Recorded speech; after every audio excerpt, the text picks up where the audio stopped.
The red stuff that you're seeing right in the center is an octocoral. Note the 8 large tentacles around each of those mouths, and the orange stony coral just below it. It's hard to see, but the tentacles are not 8 in number. And that's a sponge. The white material you're seeing is sponge there. I'm sorry, that red thing was Anthomastus. There are some brittle stars on the sponge. I see a couple of arms.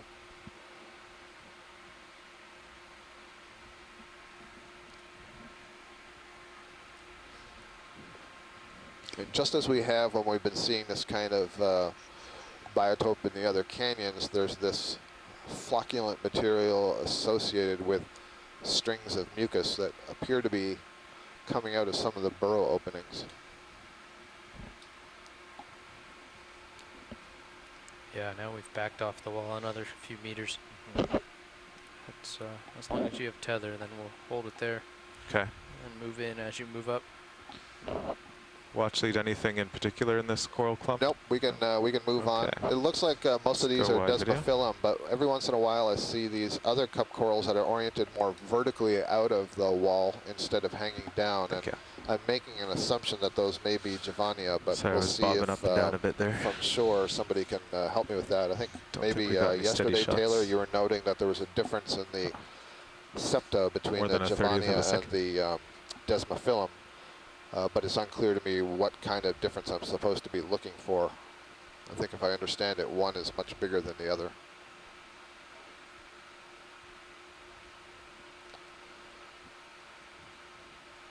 We are at a depth of about 1,446 meters in this canyon that is some 240 miles to the east of Long Island Sound. Quite vertical right here. And we are moving up a wall on the west side of this canyon. This canyon has no name. Port, then. I think we need to bump back into the wall, actually. Should we take those 5 meters back, guys? 5 meters, 295. Let's see, 27. Yeah, that's 5 interesting. meters It looks like put us just right. We're getting to a part of the wall now. Suddenly there is no, or much fewer. Pilot, you happy with that? Yep. Corals attached to it.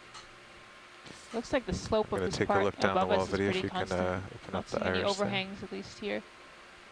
It's possible that more of the overhangs are closer to the canyon floor. Bridge Maybe there's nav. more activity down there if there was any landslide activity. But Nice. again, this area looks like that's it's 0.1. been fairly calm for some Thank you. time, so definitely not recent. Let's see one lone asteroid down there on the wall.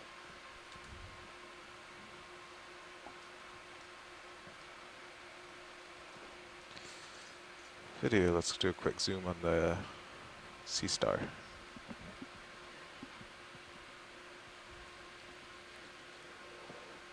And this is yet another individual of the Neomorphaster forcipatus. So we've seen several of these sea stars today. Some of them on the flatter, more sedimented parts, and some here, as you can see, on the vertical wall. And it's hanging onto the wall using its tube feet. The tube feet are arranged in grooves under each of those arms, and the tube feet have little suckers at the end of them, so it can create this little suction cup force that allows it to hang onto that vertical substrate.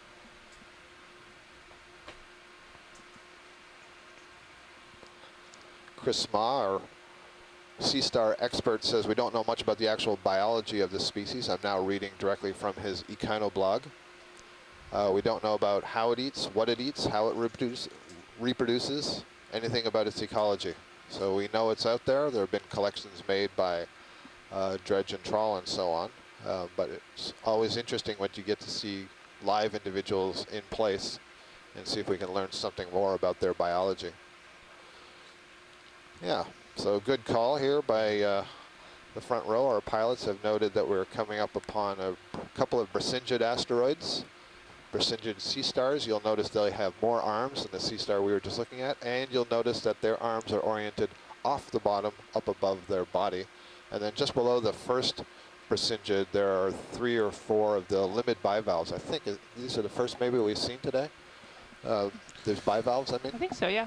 I don't think we've seen any earlier. Yeah, we've seen them certainly on the last couple of canyons we've been in, but I think this is the first time we've seen them in this canyon. And there's also a number of the Selenosmilia colonies starting here and then continuing to range up the side of this little ledge.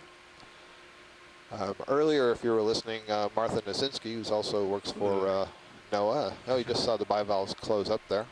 As you can see, they're quite active. That. They have musculature that allows them to close the valves. Wait for any danger to pass. Now it's completely closed. Yep, it's well sealed.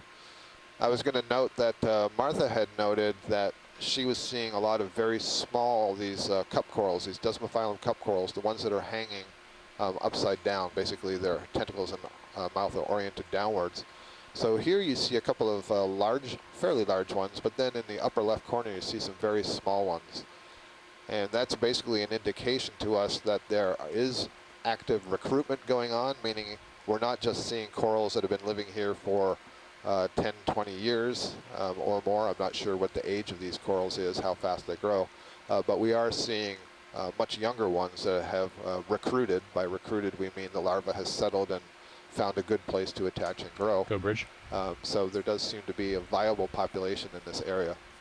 Obviously, from what we saw as we approached the cliff, periodically these corals let go of the wall. Let's hold this and video, we'll tumble work on our down way onto the flat part of the up canyon. in port. See what we find.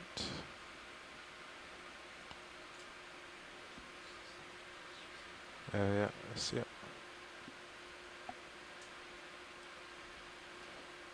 You can zoom to that sea star.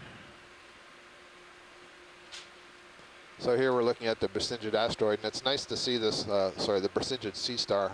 I keep slipping into the scientific terminology.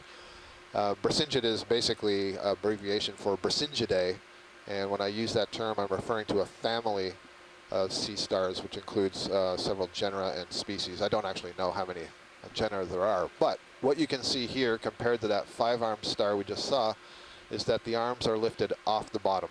And you're seeing spines coming off the side of the arm, and then there's also tube feet on those arms. And so they will capture the food particles out of the water and transfer them down along the arm to the mouth, where the mouth is pointing to the surface. Nice view. Okay, whenever you're ready, video.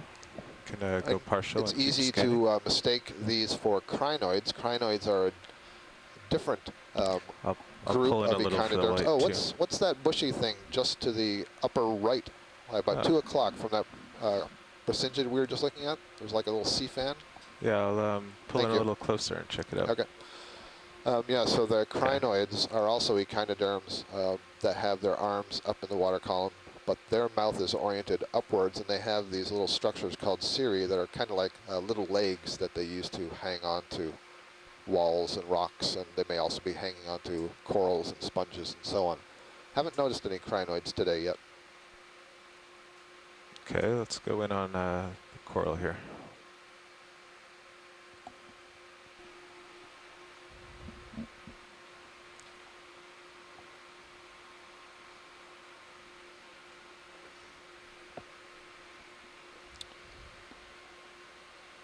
Well, let's see. The tentacles seem to mostly be retracted. The upper part there, I see some tentacles out. If we can get in just a touch closer. Okay. And we'll just wait for it to stop bobbing.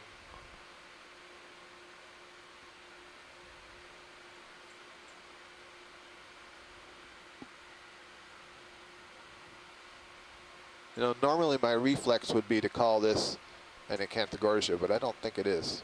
1, 2, 3.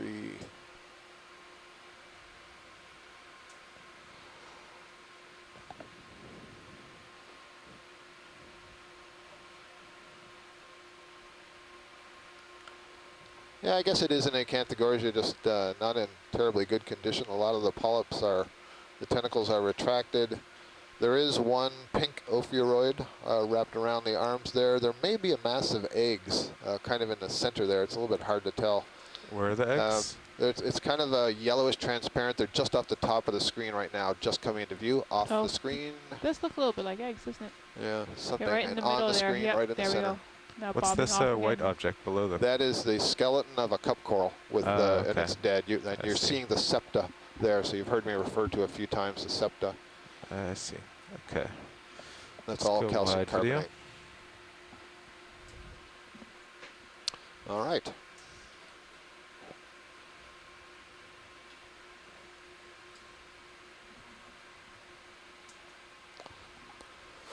Thank you, Taylor, for typing in the depth. I was just about to do that. It's very helpful in the event log if the depth is typed in periodically.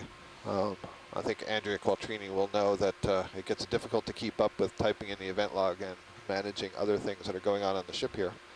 So that's helpful. Our current depth is 1,443 meters.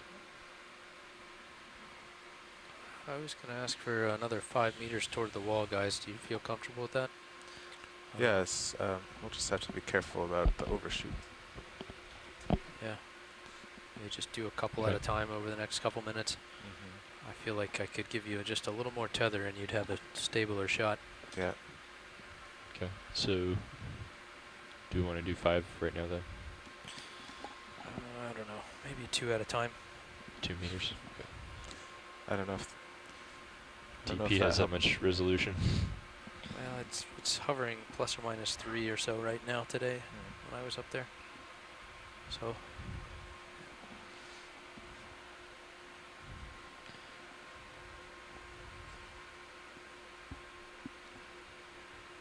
Just following this band as we move up the wall. Bridge nav.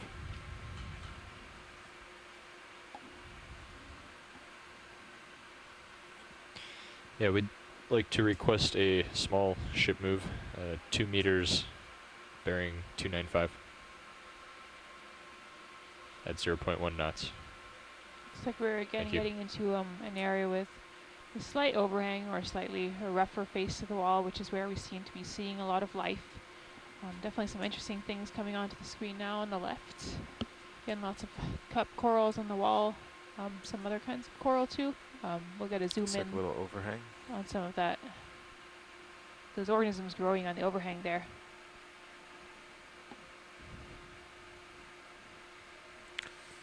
Video, let's go in on this white coral in the center. Yeah. Yeah, right there.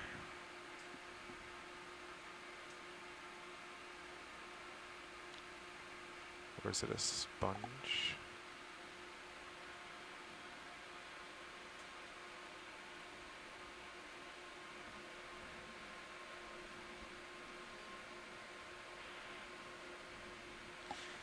Watch lead, any idea what the white object is? Watch lead is currently stepped out of the room briefly, but we'll be okay. back. there's a fish in just off you to the left as well, Carl. Another bivalve on the left. Looks like it's open, feeding.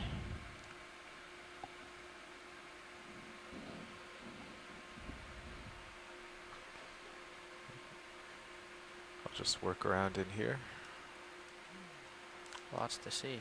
Yeah.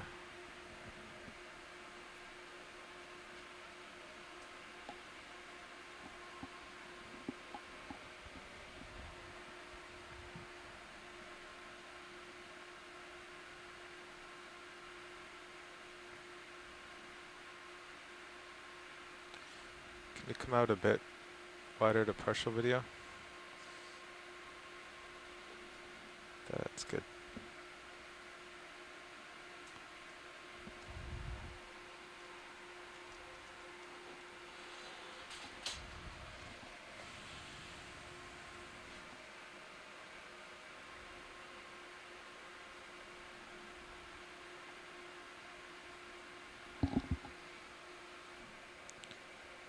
Let's see if these guys will close.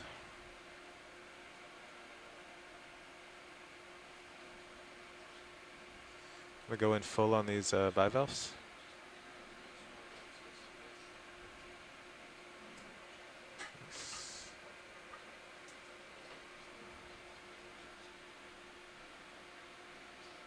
Oh, we haven't scared them.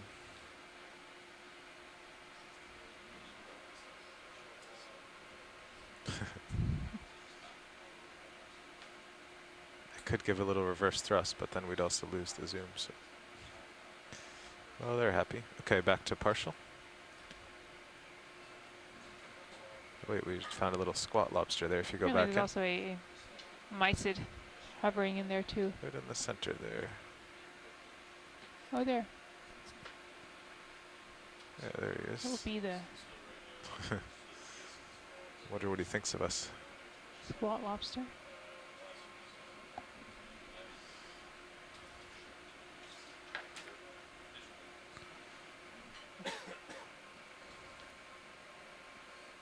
Okay, whenever you're ready, video.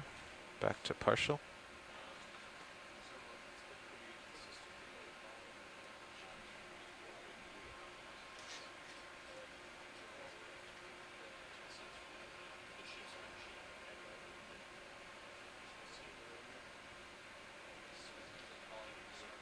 And squat lobster could have been Unidopsis.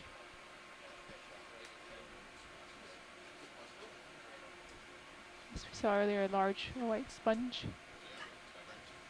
Oh, down there. Okay. Okay, let's go wide video. It's a pretty high density of cup corals in here. Oh, Oh. there's an octopus. Octopus. 2 octopus. Being There's zoomed one in, we up would in have the corals gone as right well. by 'em.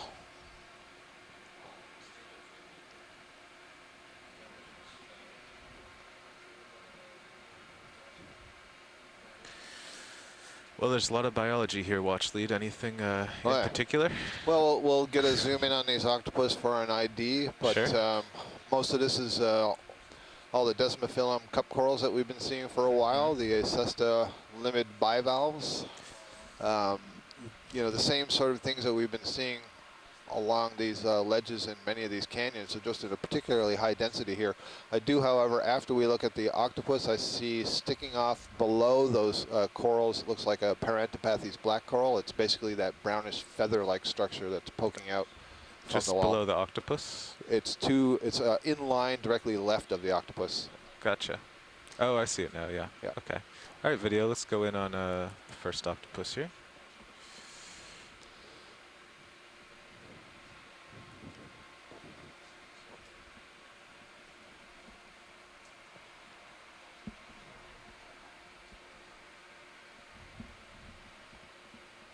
Very nice. Looks like the one we saw Is there this more to see morning. there? I'm only seeing 1 row of suckers instead of He's 2 got the rows of same one. suckers. I thought we had been seeing It's a kind of like 2 alternating rows of suckers. I'll wait for Mike Vecchione to chime in. or it's the same guy. As we look at the octopus and wait for Mike to have a comment, Peter Oster notes that the fish skeleton that we saw earlier, he's been checking out those jaws that you imaged, was probably a redfish, Sebastes fasciatus or Sebastes mentella. That's a guess based on what he could see from those images, but yeah, I agree. That what we were referring to as a wound earlier. Yeah, I agree. I mean, we haven't come very far. There's a small chance he wandered up here, right? We'll have to compare the marks. Right, yeah. See if we have That's the true. 3rd same wound, which would tell us something, wouldn't it? It's not a wound at all. Single sucker series, Mike Vecchione says. Sometimes when the arms are contracted, the uniserial suckers appear to be biserial. Thank you, Mike. Okay, this guy's kind of under the overhang, but let's go in here. Yeah. So what I was saying there, when we zoomed in on that octopus arm, you could see that the suckers are on a single row. But Yeah, he's got earlier it I'd too. said it looked like there were 2 rows, and so when they contract their arms, the suckers are pulled closer together, so it kind of looks like they're in pairs, but they're really just one. So yeah, Mike, what do you make of what looks like they all have this little hole in the head? That's not where the mantle is, I don't think. This actually Going looks like back on up. the back too. Various openings.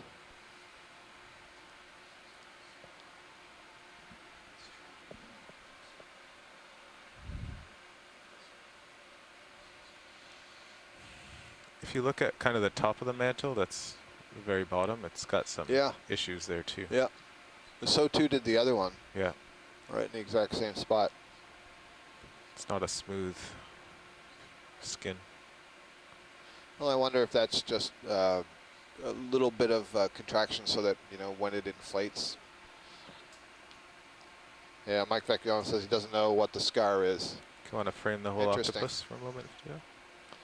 Did we have lasers on at any point, just for scale? Yeah. I mean, after the beauty shots, because this is quite nice looking. Lasers It's on tucked the up there, octopus. surrounded by a lot of stony corals. Most of the stony corals here are the cup corals, There you Desmophyllum.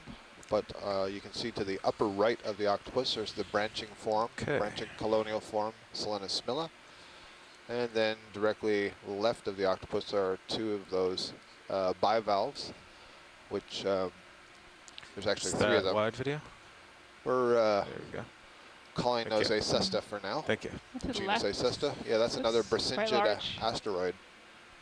I don't know if that's a different one or it's just a larger one, but it's this Brisingid starfish that coils its arms up into the water column.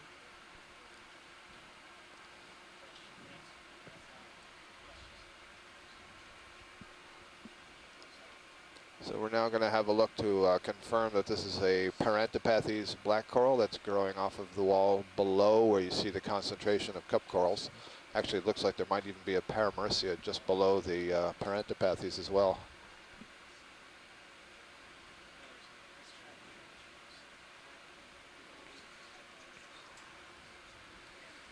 Okay, video. In on this coral, please.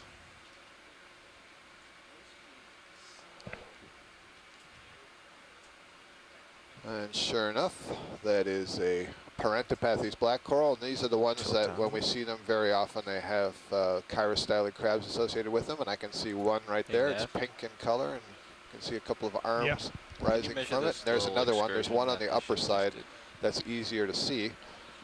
A little bit more towards the bottom corner of the screen. He's holding his arms upwards into the water column.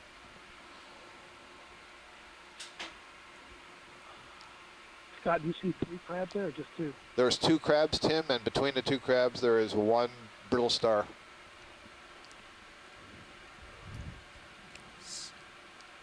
I'll go back Yep, up. we're to the getting settled a little bit associates. so we can get a zoom in. Okay, is that full in video? Okay, that's full Okay, zoom. that's watch it. full zoom, guys. But that's nice. So there's definitely 2 Working a chirostylid little bit crabs closer. and 1 ophiuroid. No, I don't know how much tether you have, but just below here, I think I saw a yellow fan coral. Maybe twice the distance as the length of that black coral. Okay, yeah, go partial. Go down. There it is. Yep. And there might be a larger one further off in the shadows there to the left. Okay, can you zoom to that coral? All right, so that's another Paramerissia sea fan, and Overshot as is it. typical with these Paramerissia, it has a single ophiuroid associate with its arms curled up in the branches. For those of you who've been sticking around the dive long enough, you may have heard me talking about the Ophiumuseum-like brittle star that was on the mud. Had 5 straight arms, and I said that there are a lot of brittle star species and that some were appeared to be specialized to live just with certain corals, and this is one that we typically only see on a coral. What is it that's swimming up in the water column on the left side of the screen, right at the edge? Oh yeah. Thanks. It's pointed directly upwards, and I don't know if its body is, in plain Okay. view or something. Oh, Yeah. bummer. I have no idea. Is that Very a small. fish or? Yeah. Well, I don't know how well you can see this on your screens elsewhere, but there's something moving like a you little get a bit of a projectile overhang on upwards. top. Can't tell if it's Yeah. moving itself space, or if it's but- floating. That's why I'm kind of a little farther out. Huh. Okay. Yeah, we're definitely, we're stuck under an overhang here, so we don't want to go too much. You can see that really well in the Sirius feed. Interesting. Yeah, I can't really Swimming distinguish polychaete, a Amy lot. suggests, except we don't see anything moving on it. It's almost like a slow motion missile launch. I don't see any appendages. I don't see any beating Okay, wide tail, video. any beating bristles, anything like that. But it was small. All right, so we have a Paramerissia colony there. Parantopathes black coral looks like another Paramercia just off in the distance, so a couple of those. And we're ready to resume our way upwards.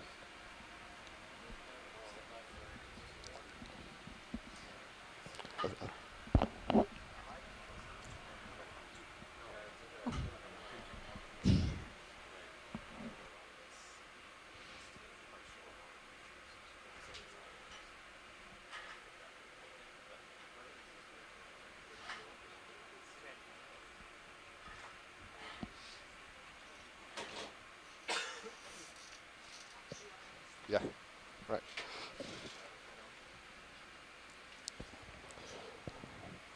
So Mike Vecchione from the Smithsonian Institution concurs with Amy Bako-Taylor from Florida State that that may have been a polychaete. Mike suggested it has very small parapodia. Parapodia are the paddle-like appendages that come off in pairs off of each segment of the worm. And they were so small we couldn't see them beating.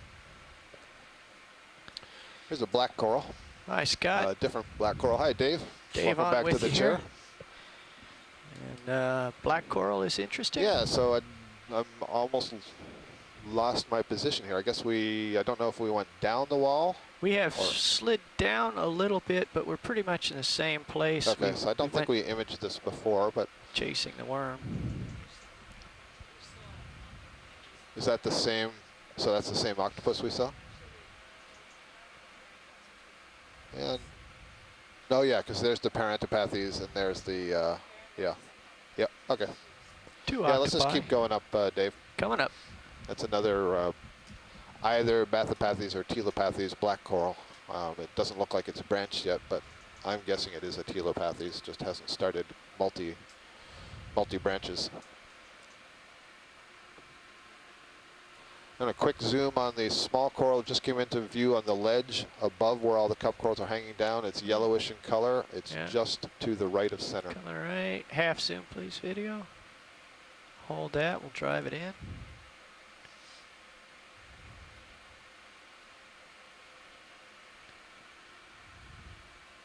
It's pretty fuzzy looking, whatever it is.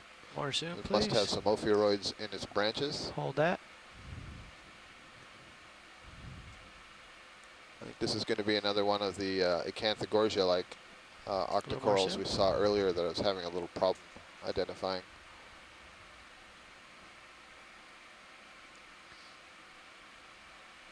I'll hold that for a sec. Certainly has a number of brittle stars, at least 3 brittle stars in there. So this is indeed the same thing we saw earlier. And we'll go back later and look at some of the imagery to decide if that's Acanthogorgia. As you zoom out, somebody believes on shore they may have seen Clavularia. That was that bright purple octocoral. So if you see a splotch of bright purple. A little bit more. Still not seeing it. Come on out all the way. Maybe maybe I see. It's hard to tell. Is that it at like 5 o'clock? Right. Oh, 5. I thought There's just below the lasers, like at 5 o'clock for the lasers. Yeah, there's greenish stuff there. Yeah, and just below the greenish stuff. Cup coral. Yes. Yep. Come on back in. Right in there. Maybe the polyps are closed up, so it's a little bit harder to see. That's it. Hold there. Taylor, I don't know how you saw that, but there you go. I wonder, before you go up, are we zoomed in as much as possible? What do we got? We've got immediately to the right of the lasers, you just passed it, there were a bunch of bivalves. They look more like brachiopods than the limid bivalves that we were seeing with the red interior. So there, the laser's almost on it. And there we go. A little more zoom. Bob Carney noted earlier he about thought maybe he saw some.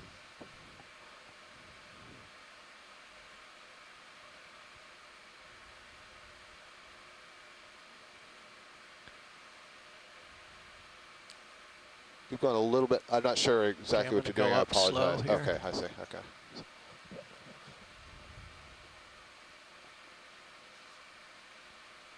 Tube worms.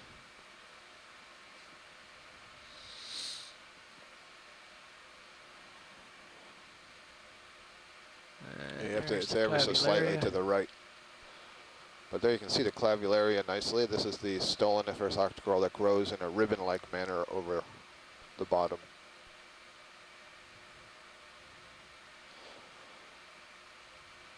Kind of hard to tell, Bob, if those were brachiopods. They had that feel to them, but I can't quite see inside Continuing the open valves. We have some sponge tucked in there. That's what the greenish yellow material is.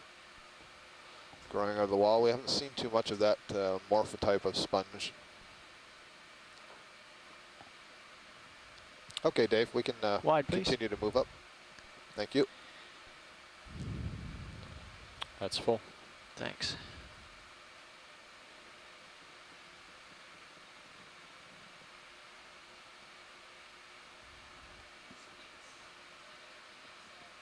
Your mic's not on.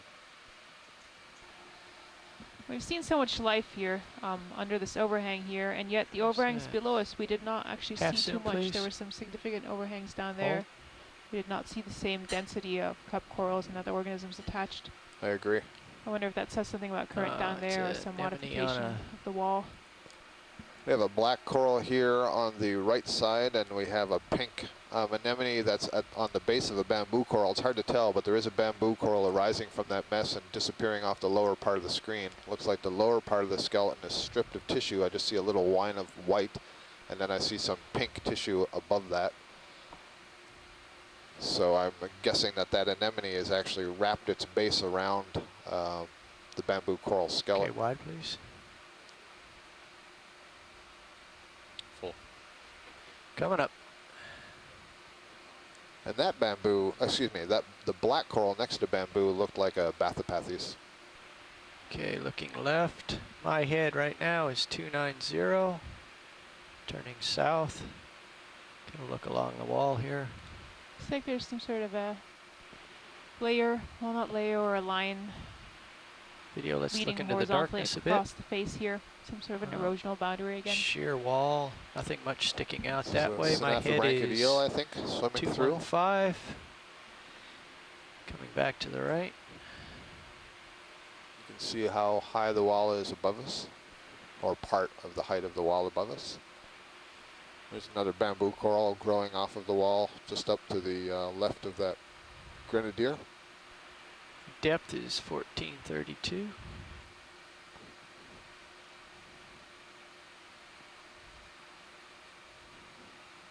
And now we're Looks looking like the north along the cliff wall. gets a little steeper just above us, looking on the Sierra's camera. Pretty bare in that See it direction. A little clump in indented the right here distance and there. go up. So yeah, Quite bumpy. Is this Okay. a fish that's on the I'm wall? gonna go or- see what that is. Yeah. It's like a fish kind of huddled close to it. Zoom, please.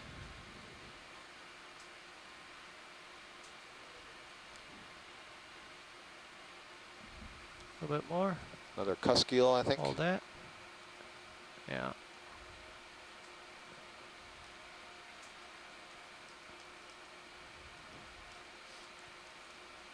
I think we're good with that. That's good, yep. Wide, We have please. a cusk eel.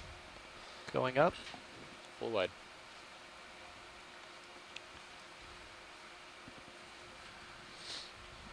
So we see colonies, other than all those cup corals that we saw in such a high density. We saw a couple of larger fan-like corals, a couple of black corals and a couple of octocorals, but otherwise there isn't too much in the way of the large sessile stuff on this part of the wall. It was all associated with that ledge, that overhang.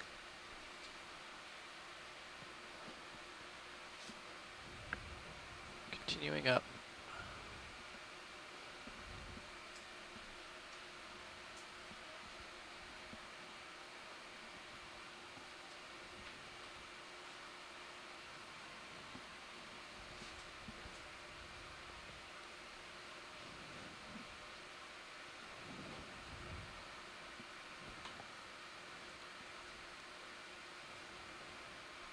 Coming into some looks like there's some kind of a crack geologic coming up on feature. the right. Maybe there'll be sliding some over. organisms living in that area. Again, something on the wall directly in front of us. Yeah. Oh, there's a sea star on the left, on the right, I'm not quite sure. Going for the geologic here on a interest here. You ledge. know, we've There's seen this something- before, Susan. This Yeah.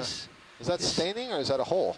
It looks like a hole to me. Yeah. We've- See if we've we can seen get a this zoom in. cracked off dark stain thing on previous dives.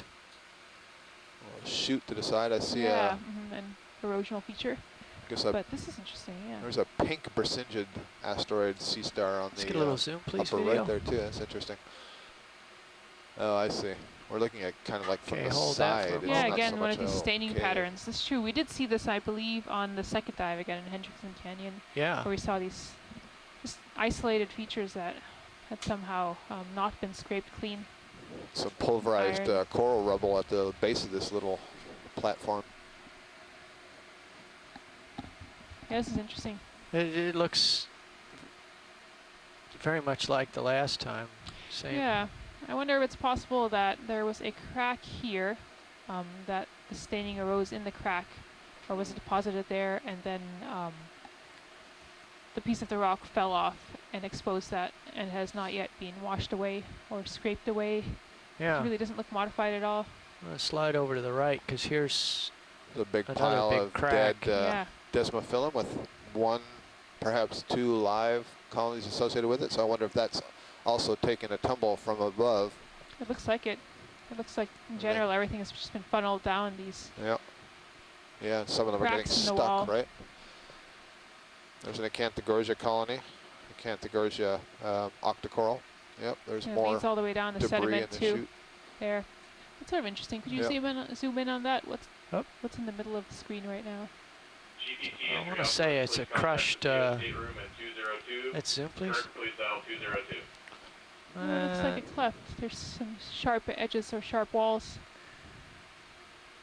Interesting. But it's More become so staining filled in there with in sediment. that Yeah. crack there.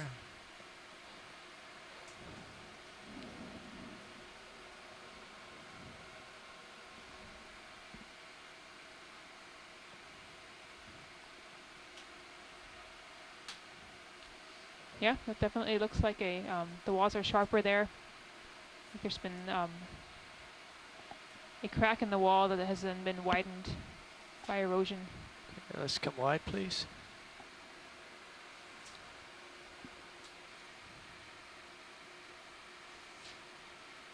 The wall off to the right looks a lot cleaner than what we're seeing on the left, again probably because it's a vertical slope and so sediment is not accumulating there. It's actually quite a nice shot of the clean chalk wall yeah. that we've been Yeah. coming Yeah. up, very fresh. Look at the It's like- scour there on the right.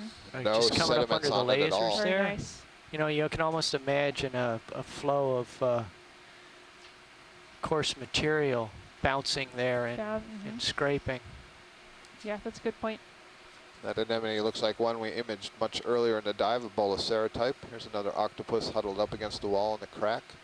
A few patches of the desmophyllum type cup corals, and then one larger patch of Selenosmilia. And now up here we have one of the linear bands. Lots of cup corals and Selenosmilia, the colonial scleractinian stony coral. Jason Chater writes in, says, yeah, that's a recent fracture. Oh, it looks like the tops of where they broke free. Here we go, yep. And we And have they're so some sharp. sponge there. I see, I guess that's an Acanthogorgia growing out from the wall. Has a couple of ophiuroids on it. And some more of this Selenosmilia. There's an octopus Another tucked under the Selenosmilia in the distance. under Another the overhang here, Yeah. yep. I think what you're seeing, all this brown, and then Yeah, at the an bottom overhang there's of the that. lighter beige Yeah, I see color. that. These are larger parts of the skeleton where much of it is dead. I'm wondering if sediment's accumulating on it from above, and so only the lowest tip that's hanging directly down is alive. So lots of patches in this little corner here. Lots going on suddenly just above this point. Yep. That whole wall there didn't have too much on it, and now suddenly. Yeah, so there's, at this range, folks unsure if it's unclear, there's a lot of Selenosmilia colonies here. And there's also the desmophyllum, but instead of having lots of I'm gonna look left and desmophyllum right here. clumps with an occasional Selenosmilia, it's reversed on itself, where we have a lot of Selenosmilia stony coral, colonial stony coral patches with either smaller or fewer numbers of the cup corals. Can we get a zoom, Dave, when you've finished looking at that large sponge? Maybe Okay. a snap zoom on this fish, make sure this is just a Neil. Snap. Thank you. Wait for it. Come back in. Okay. Thank you. Why? Synaphoranchideel, that's good. And I see a Parantopathes black coral sticking off from the wall there. So we're going to have a look at this large sponge. This is the first sponge of this size that I've seen. There's 2 or 3 of them actually here on this part of the wall. The wall is much less smooth here, isn't it? Yep. And down below, that was really a very fresh surface.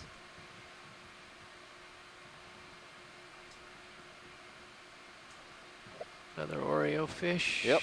A fall spore fish, Neocita. Citus, excuse me. Okay, we can start a little zoom here. So let's see if there's any associates crawling in or Hold that, around I'm gonna these push in, sponges. the vehicle.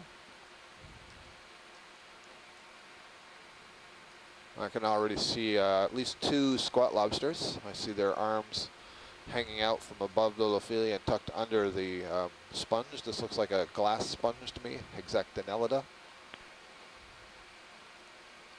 Can't tell if there's a polychaete worm on the right side there. I see something that looks like a little smile or a little cream-colored mustache. The sponge has just entered the contest. A little bit more zoom.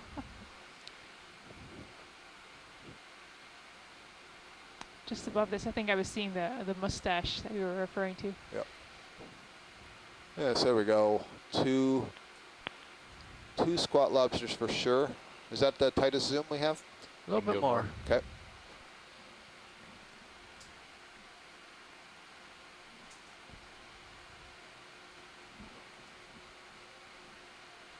Yeah, there's a little worm inside the sponge. Yeah, I think there's going to be another worm in a better view as we come up a little bit. Coming up slow. That's going to make for a good screen grab. Yeah, so there's a polychaete. So there's at least 2 of these, looks like scale worms. 2 of these polychaete worms that are on the sponge. They're sort of whitish cream in color. It's a good image of the one right there. Actually, 3 of them. I can see one on the underside of one of these lobes, 4 of them. So 4 of these same polychaetes on this one sponge. Tiny, tiny copiapod right above the lasers, I think. Right Some above the, little yeah, red swimming fella. there? Yeah, Yep. see him? I do. He's got his back to us. Did you see another arm? Let's check out that other larger sponge just above here. Okay. So is that a Rising. crab also? Oh no, that was another worm. Oh, so buried deep in the Selenosmilia there was a unicid worm. Folks on shore who are keeping track of that kind of thing. It was Art Howard who noticed that, pointed it out to me. Thanks, Art. Okay, zoom. So again, another glass sponge folded up into various lobes. I can see what appear to be perhaps 2 different kinds of brittle stars, or else it's just younger and older ones. The smaller ones are very pale colored, whitish arms, and then the larger ones are more orangey pink. At least one of them on the inside looks kind of like what I would describe as Ophiacantha, very spiny arms. Dave, I don't see any of the worms on this one like we did on the last one. No. Well, I can't tell whether that's a arm of a brittle star. Yeah, all I'm seeing Right is above arms. the right-hand laser dot. Yeah, I think that's another arm. Okay, let's wander up right this there. way Yeah. and Arms. see what we get. Yep.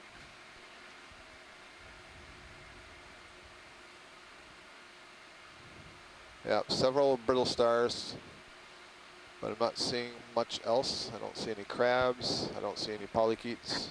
Yep. Okay, that's good. Wide. Thank you. Onwards and upwards. Full. Several of those large sponges here. So I think the 2 sponges that we were looking at Getting may close be to different. the top of this cliff, Okay. or at least the step. Might be another one ahead of it. Have we been up to this depth before? Or? Not Oh, sure. Oh, that's an fascinating. interesting Yeah, little very erosion interesting. spot Yeah, Octopus. just cave. take a look. Looks like there's an octopus There's a hiding whole- in there too. Is that You what look you at think? I thought it was Sirius, there's a Oh. whole A row of holes. Oh, yeah, Hard look to at tell, that. but If you Okay. look at the Sirius view, we're looking at 2 of these holes. Very There are nice. actually a whole line of them going in both directions, left and right. Very cool. Sea caves. sea caves.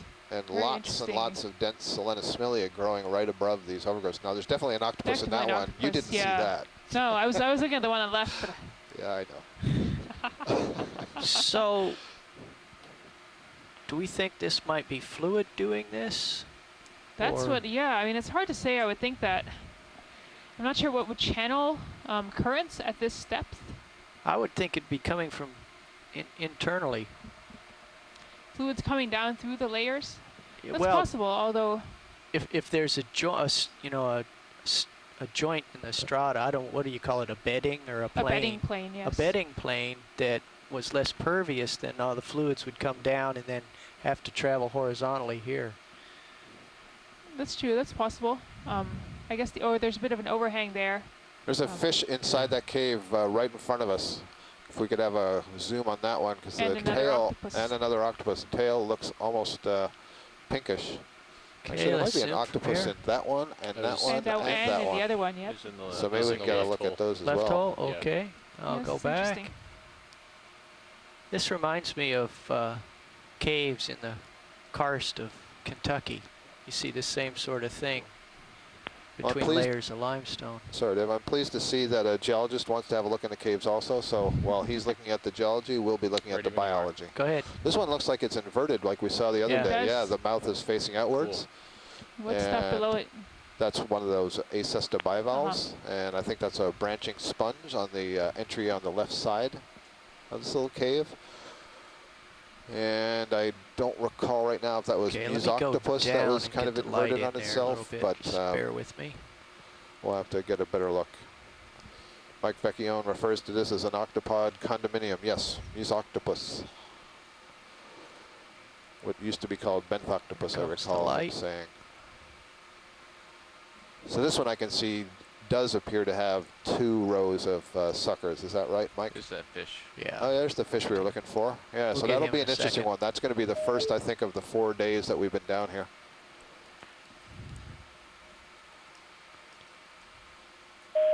Okay, coming up for the fish. He's I back think in. it's tucked in He wiggled underneath in. there, Dave. I Some don't think more? he's on the outside. I think he's Ah, on the yeah. inside. He's got a great There we little go. hiding spot Yeah. there.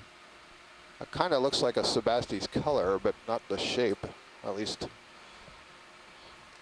I should just be quiet because I'm not a fish person.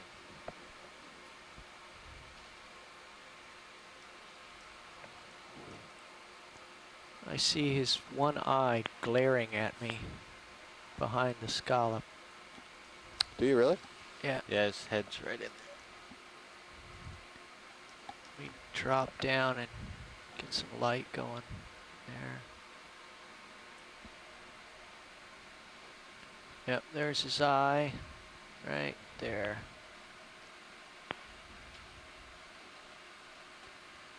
He is not coming out. Okay. Any more interest in the octopus? We've identified the octopus, so Okay. we'll let the geology look at the cave. Let's Maybe we can come just peek wide. in the cave next to it while we're here. Make sure, see if it's the same species of octopus right there. That Okay, right back into the octopus Thanks. number 2. So geologically, I guess it would be interesting to be able Sim, to please. follow this laterally across. I know that's not so easy with the ROV, but I guess if we could take a I will gentle slope up the cliff, I will that go would be left helpful. and right as far as I can, and we'll get a view. okay. Big breath. Emily Duan at the Mystic Aquarium suggests that maybe a rockling that we were looking at, that pink fish. Okay, wide, please.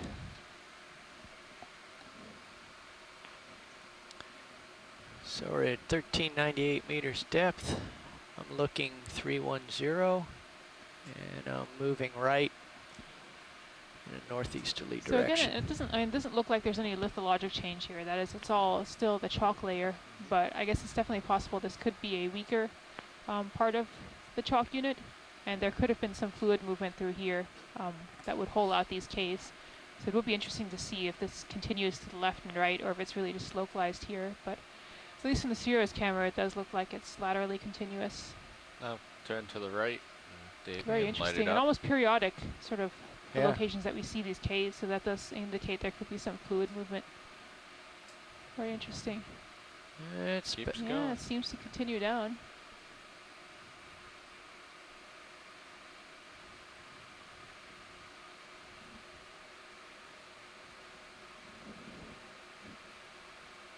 I'm looking due north presently. And it goes as far as I can see. Got Yep, a little you can more see tether. it, yeah, in the Sirius camera too. Interesting. What's the bluish splotch on the wall there?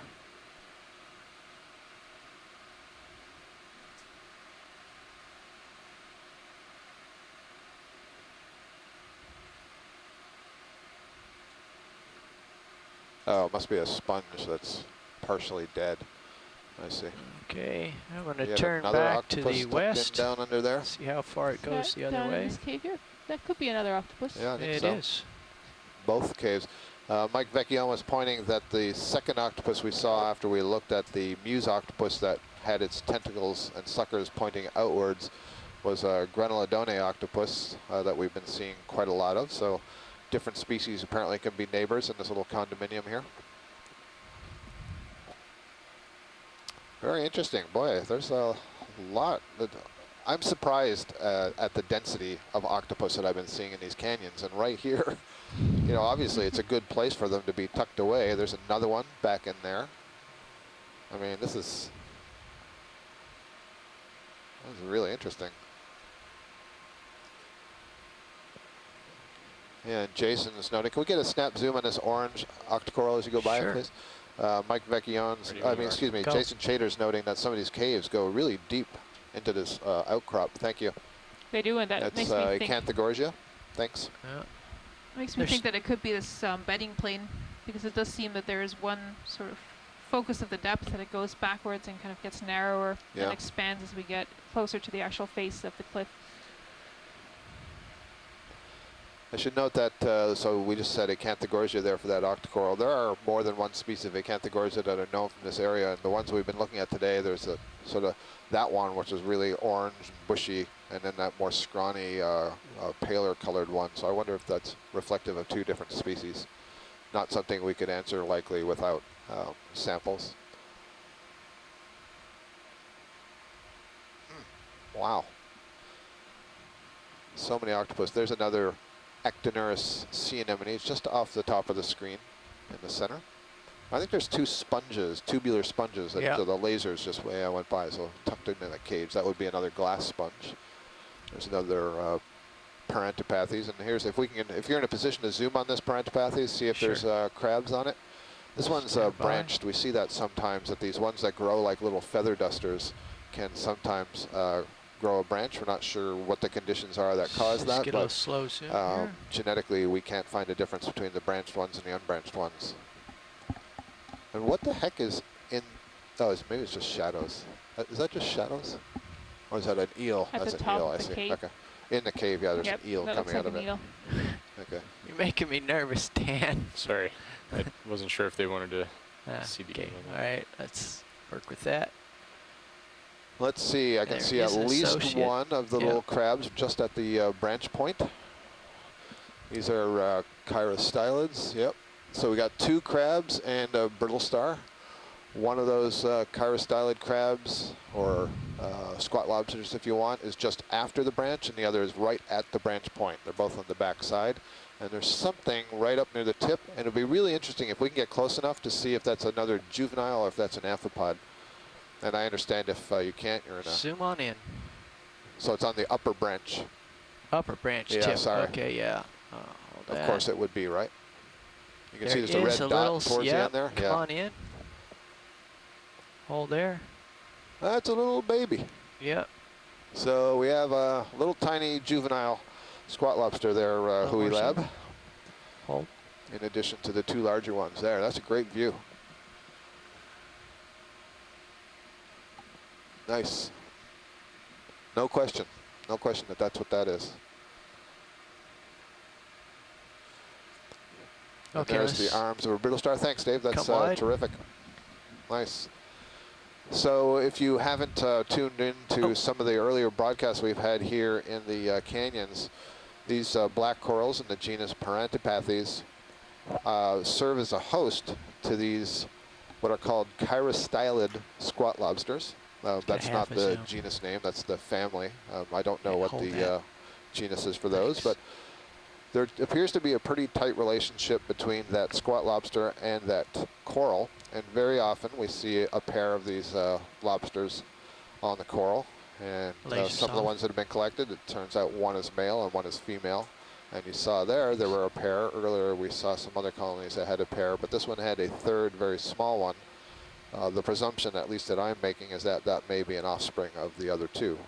I can't prove that, but it's certainly intriguing to make the hypothesis. Okay, I'm just going to There's drive some it off here, Okeanos urchins in there, at least one on the clump of Desmophyllum cup corals.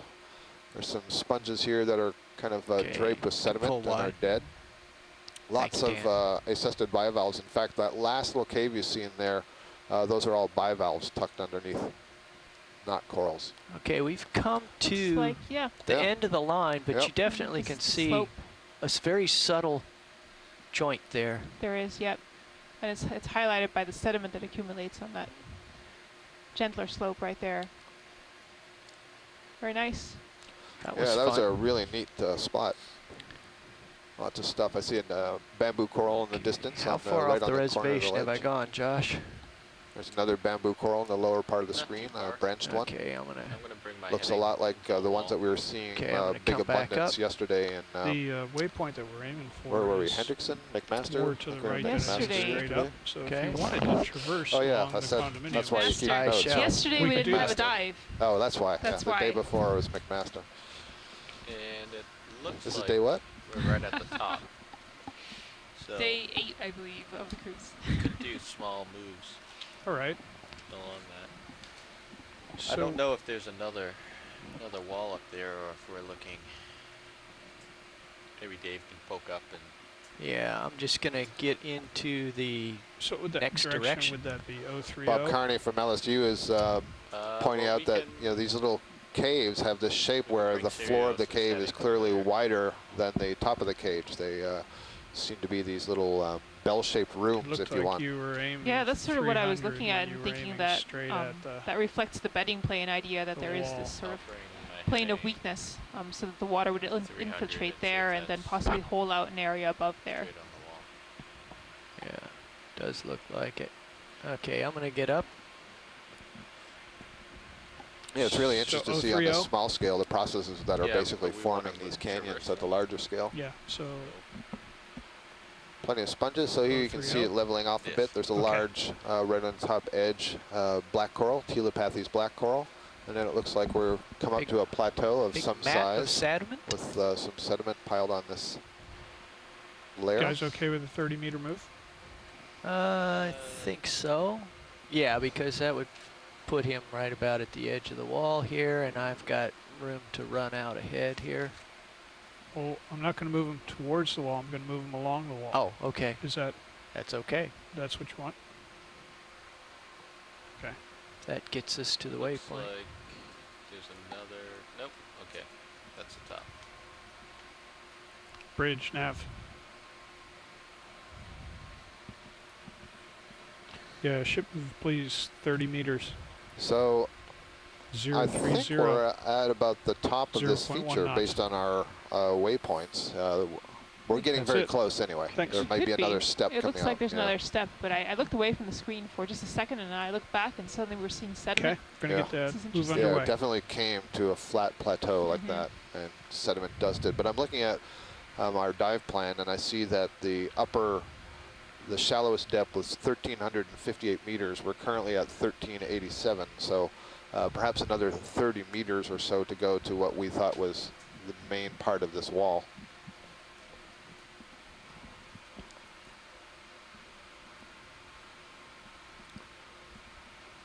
See yet another octopus, I think, on the wall there, and a large black coral. I'm not sure if that's the same black coral we saw as we were coming up. I don't think so. Dave, you've been moving to the right, isn't that right? Yes. Relative to where we popped up? Yeah, I Yeah. haven't seen this. I'm not sure that is an octopus. No? It's the right color, but it's, unless it's inverted. Let's get a snap zoom here. Just don't outrun You are me. correct. It is the That's Actinorus a- sea anemone. Yeah. Very good. Okay, wide.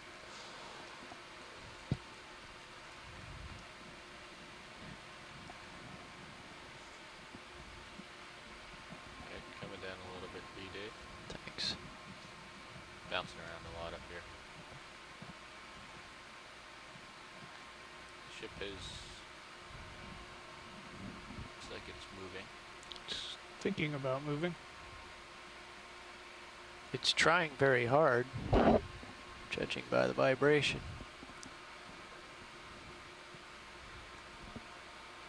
So Susan, the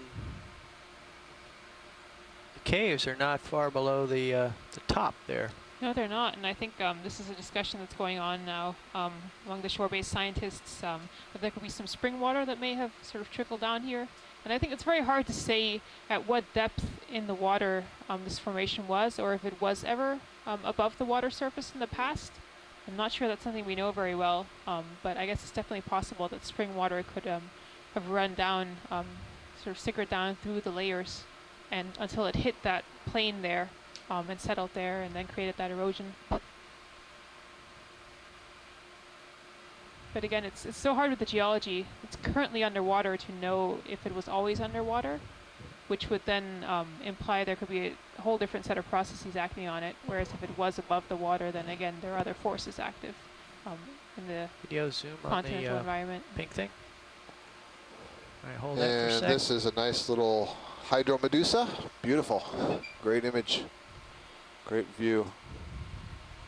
So you're seeing the tentacles hang down More from zoom. the bell. A hydromedusa is that. basically a jellyfish produced by a hydrozoan, which is one of the classes of the Cnidaria.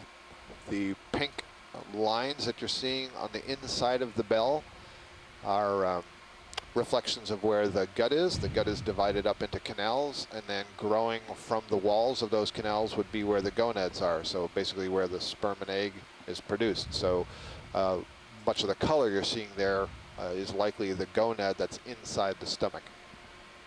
That was a nice view. And I think that was distinctive enough that we'll probably get an identification on it. I recognize that pattern of a lot of tentacles that were kind of thickened. I just don't have the name off the top of my head. Perhaps someone like Mike Ford or somebody else might recognize it or be able to identify it. Mike or Mike, the two Mikes on shore who are spending a lot of time looking at things in the water column. Mike Vecchione and Mike Ford.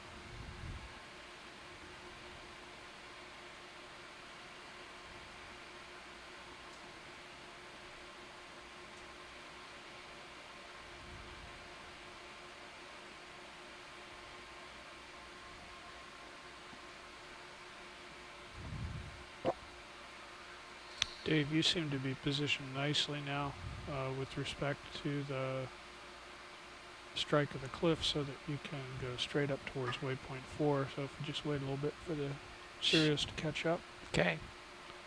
and we could start going up again at this point. Right. So we've made a little bit of a move with the ship and are positioning Sirius here, and we'll soon begin to resume our transect upwards along this slope. We are, let's see, we're pretty much right over waypoint 3, I believe, on our dive plan. And Yeah, the that's right. heading right now that you're looking out of the ROV, 308 or so degrees, is pointing pretty much towards waypoint 4. Video, let's get a little zoom while we wait for the... Nav, just for scale, can Catch you up. give me an approximate distance between our position and waypoint 4? Thanks. I appreciate that. I'd say it's about 70 meters 70 meters away. ish. Very good, thanks.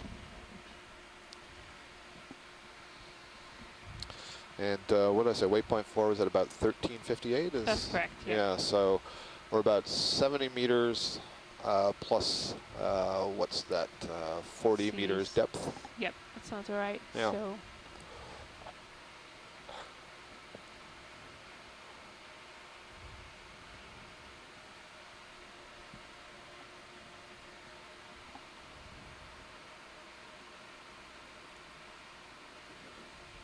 So yesterday on our dive, I think one of the things, not yesterday, the day before, our last dive on dive 3, I think what I was most taken with in terms of, Gonna oh, by have the way, I add, think that's a hold fast 20 meters where to the this coral move, has broken and off that'll bring and tumbled down Sirius oh, below. down there at the Right bottom where of the you screen. Okay.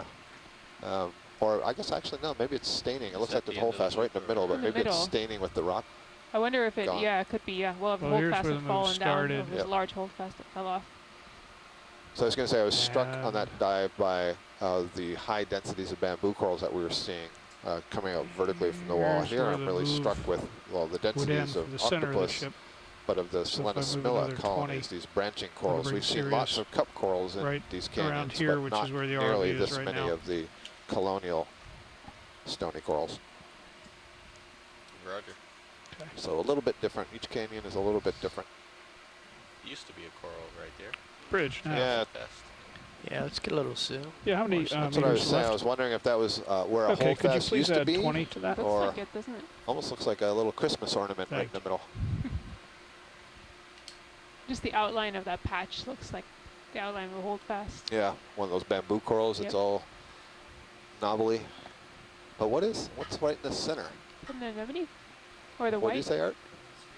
Yeah, it is very weird. I mean, it's a little cup coral on the right, excuse me, on the left side, but I don't know what's right smack in the middle.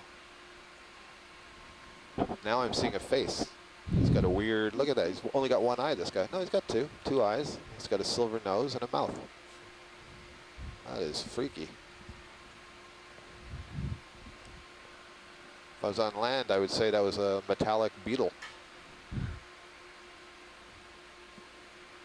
So that's, oh, I see. So that's the skeleton. That's the bamboo coral skeleton. I'll bet it's broken off near the node. So we're looking down into the internode. You can see a bit of the calcium carbonate of the skeleton that's growing away from the wall, still exposed, and the rest of it's covered with sediment and maybe some staining. Yep. Actually, just at the upper part of that, I saw a bamboo coral growing. I don't know if it's growing off of this holdfast in another position or it was hanging down from above. There it is. Yeah, it looks like he's growing off of the holdfast itself. Well, that's really interesting how smooth that is. It's sort of a contrast in both of these are calcium carbonate, right? There's the chalk and then Yep. there's the carbonate, and yet they have very different textures on the outside. Yeah, really good point. So the corals themselves are laying down a form of calcium carbonate. Oh, what's crawling on look the at that. wall? Crawling downwards. Oh, It's a yeah, polychaete yeah. worm. So it's a polychaete worm. any You more can see zoom, kind Dan? of the Just so you, waves right? of Can we the move us up there? parapodia on the left and right side. It's oriented head down. It's kind of blue at the anterior end and more pink. Here we Now go. he's turned around there. You can kind of see him swimming a little bit. So the iridescence of the parapodia, the bristles. These are also called bristle worms. There might be another one up there on the right. Yep.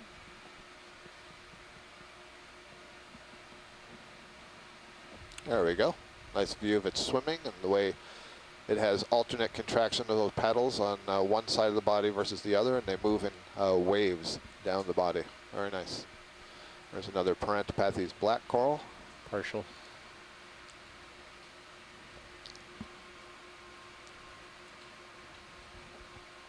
And you, oh, there's one of those shrimp that's just went out of frame, upper left. It's probably, excuse me, right. I'm sorry.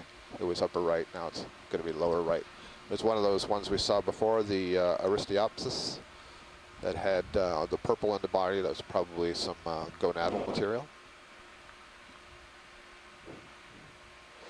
So what I was about to say was you can't tell from home, but we can feel it on board here. Can we get a snap zoom of this thing? Sure. It's probably a Canthagorgia again. Come on, The Dan. ship has been making a move. We're kind of rumbling kind of slowly to drag the Sirius sled. Thank you. Okay, go for it. Canthagorgia. So that's the one I was saying is a little paler in color than that bright yellowy orange one we saw. That was a really big fan. Full. Thank you, Dan.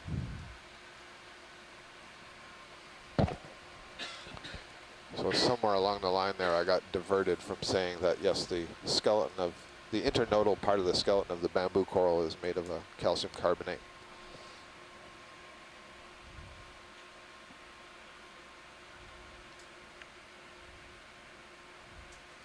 Something on the mud there. Can't tell if that's a skate or something. Is that more debris that's tumbled that- from above? It's that red rock that Yeah. we've seen It is. Another here and piece. there. All right, so this is the slope. If you want to start And I moving once in that again looked direction, away for 2 seconds and missed us coming up if you over wanna the start slope. moving in that Exactly the direction, I'm gonna same change It place you is. looked away last time, yeah.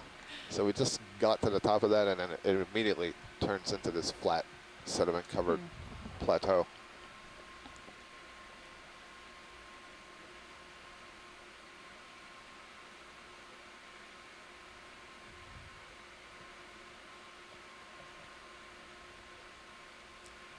sediment itself is, well, I don't know if the sediment's granular, but there's a lot of A bit material, more zoom, please. a lot of debris that's in with the sediments there. Let's Oh, I hold saw a that. serriantid tube anemone sticking out of the bottom, I think, just off screen to the right. There's another one, I think, right down here next to this large tube that's standing up like a chimney.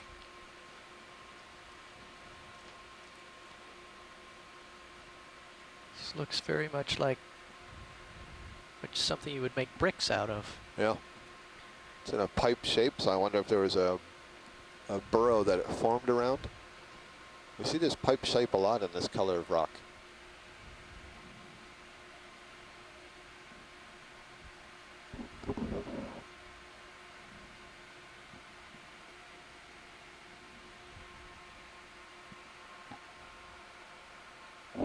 There's a couple of snails on there. There's a couple of gastropods on the right side, right inner side. There's one sponge on the other side on the left.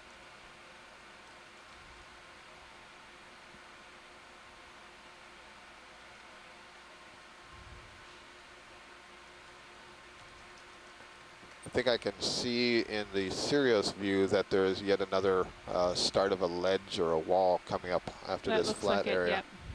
Let's come wide So video. not too far away at all. Full wide.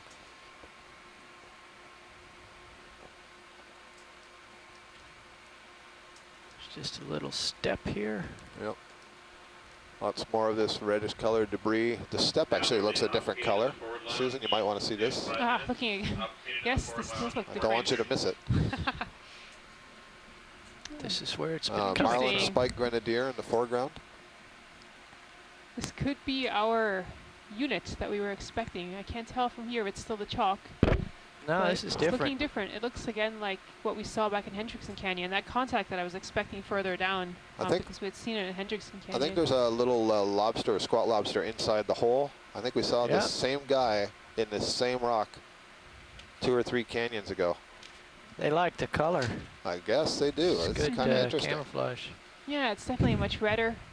Again, And what I we saw. see an Okeanos urchin tucked underneath the ledge there. Yeah, got that too. But no octopus. So the depth that we saw, this transition from chalk upward into what we described as sort of a clay siltstone, and Hendrickson was at about 1,465 meters. So I was sort of expecting to see that same unit here at the same depth, but there's definitely a lot of variation. We're about 170 miles northeast of Hendrickson Canyon right now. So there's definitely variations in how these units were laid down at different points along the coast. So I guess it makes sense that we're not seeing it at exactly the same depth as we saw before. There's definitely some lateral variation along the northeast coast here.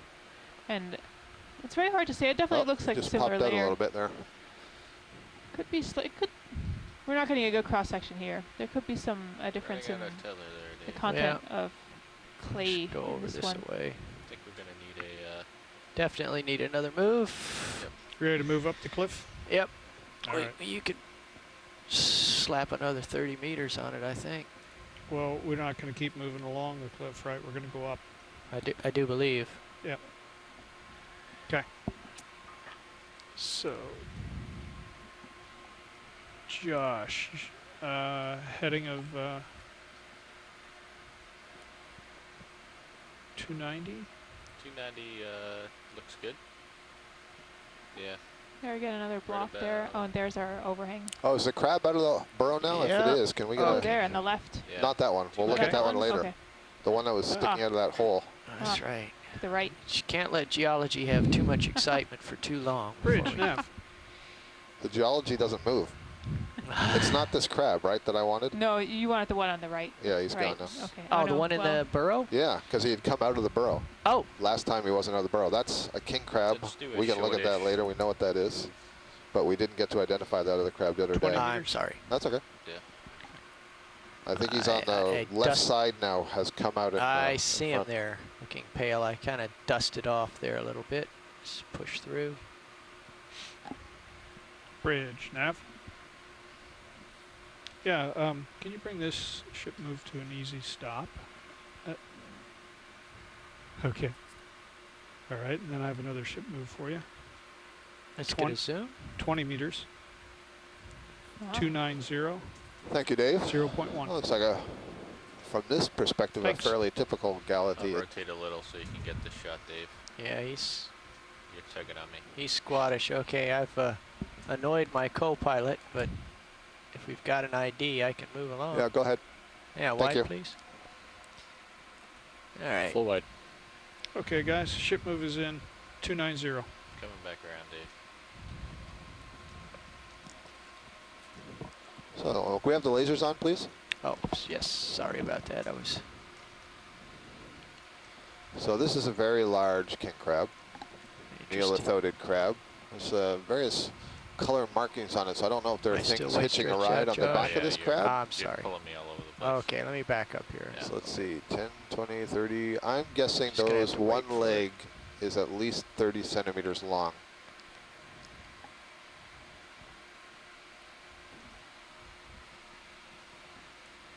That's a big crab. Trying to come over to reacquire you.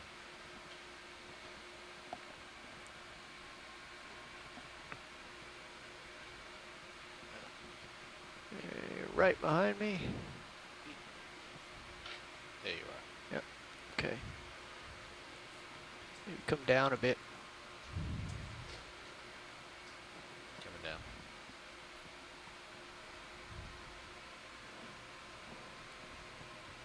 So here, Susan, you can see the both benches.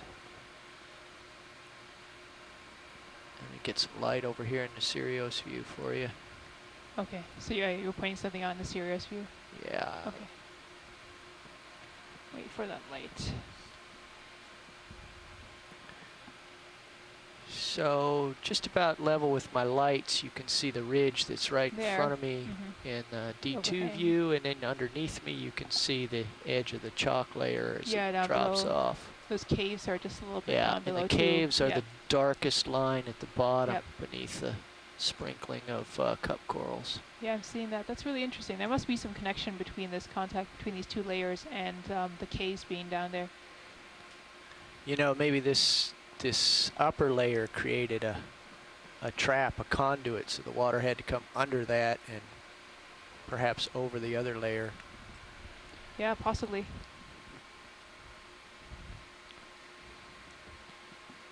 So again, in the chalk layer is something that we've been discussing here on our chat log with the shore-based So if you wanna scientists is Slide to the right. the term Oh, yeah. chalk Moving at does not 290. imply that Okay. the layer is 100% calcium carbonate. That is, it could have variable amounts of other material like sand and silt.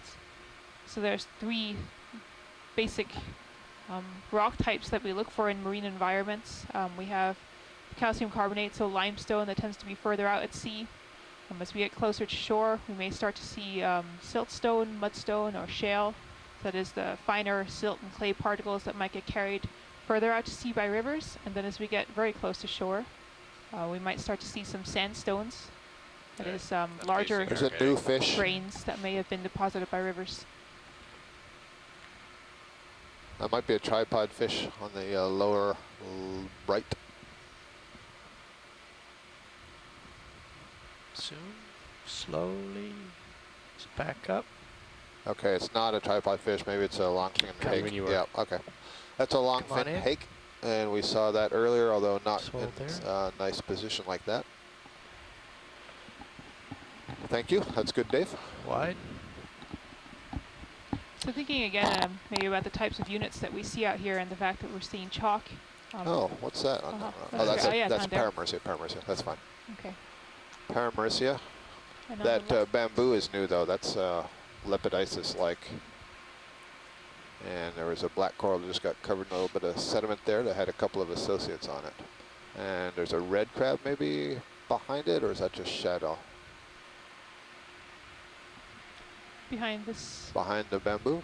No, it's just, I think it's a shadow with the, oh no, Oh, it looks like What there's is that? something there. there is something there. Must be a black coral.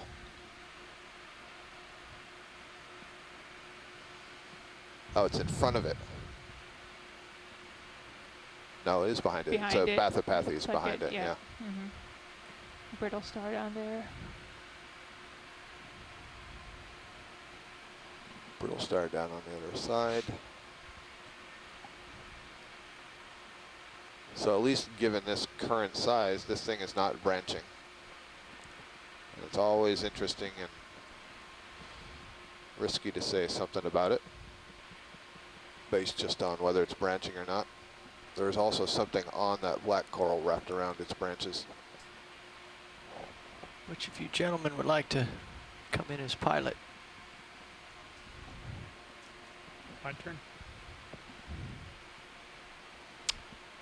Be me.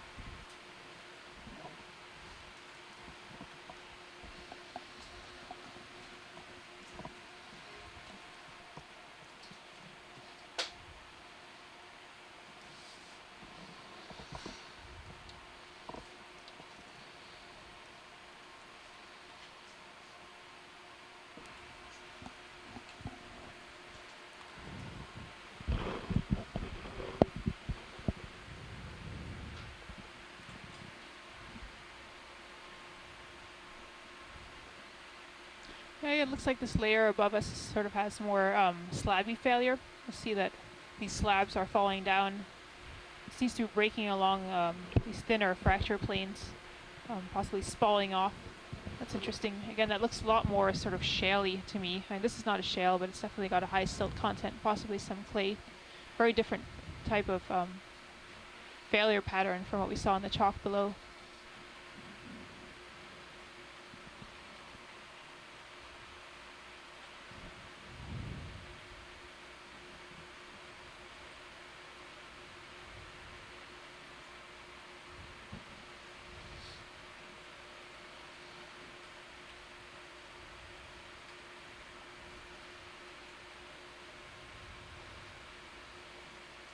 Come back to the right, Josh, and then I'll get in the center and head up. So as we move along here, I just wanted to finish my earlier comment on the types of rock units that we see in marine environments. So further out, again, we might see limestone. Getting closer to shore, mudstone, silt, or shale. And then closest to shore, we tend to see sandstone. Just about finished. So here we with kind of this move. What transition do you from guys, chalk upward wanna into do? what's a siltstone layer. I think we should move up. And so see, one of the mechanisms in which we get these different types of what's out rocks building there up on top of put it each in other the is blue, I when sea level suppose. rises and falls. What do you think? So these are called Yeah. regressive and transgressive events. Yeah, what are you seeing? And so you can Pretty imagine soft that in sonar we're moving from on a you, deep so- marine facies upward into a facies that's closer to the shelf, so possibly sea level is falling. We're getting river material deposited further out into sea. And I guess I'm not really an expert on this area here, but that seems to be what's happening with the different rock units here.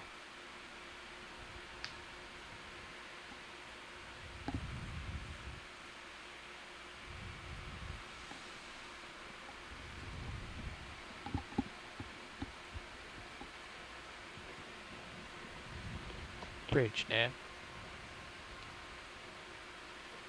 Yeah, we need another 20 meters. 290 at point 1, please. Thanks.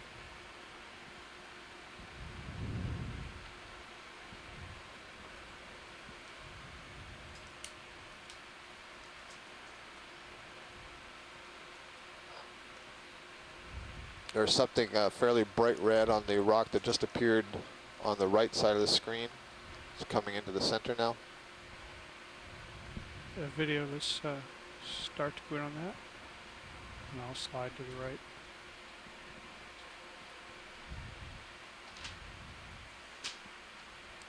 Looks like a little sponge. Okay. And hold that. That's good. Thank you.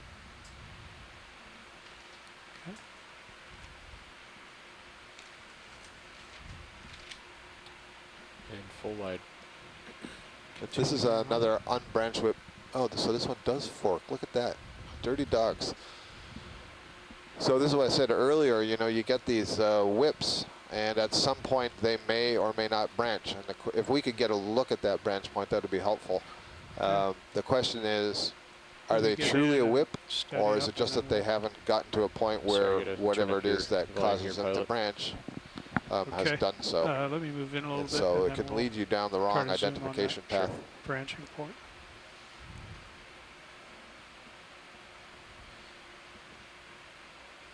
And then after you're done there, just out of the top left, I don't know what your position is with respect to the tether and the move, but there was a reddish pink branching coral up there. We'd like to just take a quick look at and see if it's something new. All right. Thank you.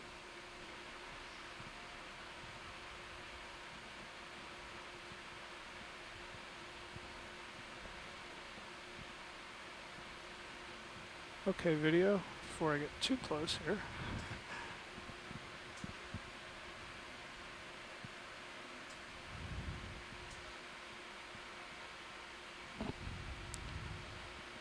For whatever reason, it looks like the tentacles of the polyps of this have been retracted. So these polyps here look a little bit more nubby and not quite as soft and fuzzy as what we've been seeing before. And just a good indication that each of the polyps has its own musculature and can pull down from the oral end. And it's easier to see the sort of crown of needles that stick out where the tentacles usually are. Presumably that's for sun protection. Thank you. That's terrific. All right, full wide. And then back to the left for something. Just gonna pull back from the cliff a little bit here.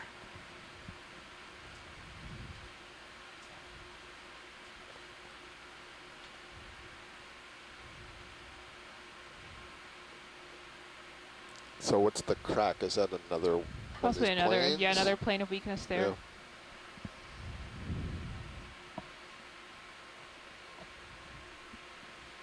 And Scott, you saw something on the left Yep, here? you'll see as you keep turning to the left, it's on the upper surface growing horizontally above that crack. Okay. I also saw a round There you red go, just came disc. into view. Above Over us, there. yeah, there's a Yeah, little from cave. this distance, it has the feel of a paragorgia. It's very small, but that's why it's of interest. We haven't seen any paragorgia today. That would make it a bubblegum coral, if that's what it is.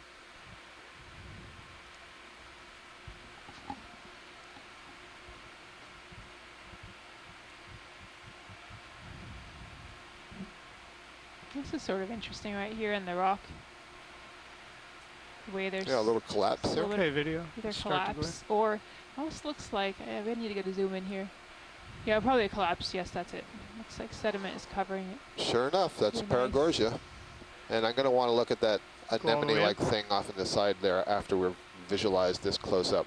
So here we have what's called a bubblegum coral. This is an octocoral, and you can see on the lower part, just about to go off the bottom part of the screen, it looks like a big wad of bubblegum. That's an end of a branch where all the tentacles have, the polyps have pulled their tentacles in and their body inside that lumpy part, whereas in the rest of the colony you can see the tentacles extended into the water column, presumably to catch food, and then wrapped all around it what look like cables of rope. Those are the arms of a brittle star. So very nice. We can look at that other anemone-like thing, which I believe is a Corallomorpharian. Okay, let's go wide. And we have seen one or two Corallomorpharians so far on these dives. In the canyons, Corallomorpharians are closely related to both sea anemones and stony corals. If I And recall let's go my the anatomical details, they're a little bit more like the polyp of a scleractinian, but they don't have a skeleton at all. So more like a stony coral, but without a skeleton. They're not quite sea anemones. You can see the knobby ends to the tentacles. Very interesting. I'm actually going to go to another screen here to see if one of the anemone experts online has written in a different format. That's a beautiful imaging, thank you. We'll get some good images from that. Okay, video, ready whenever you are.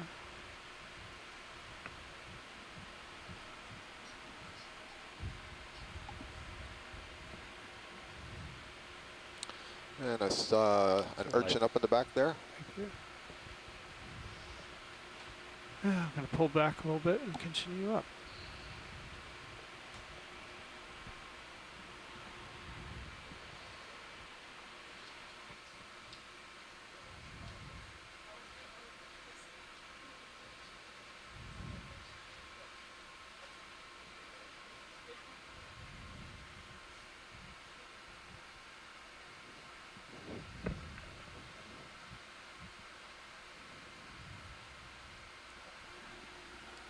You can see it's kind of Yeah. loby in the Sirius view.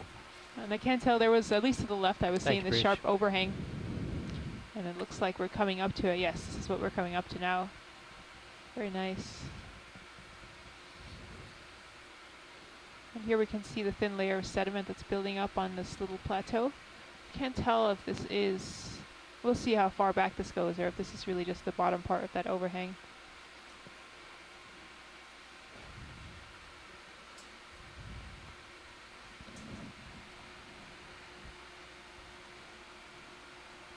Looks like a little collapse of this little yeah. layer here. Sediment has come down. Looks like there's an eel up on the plateau. Yep. Who's this?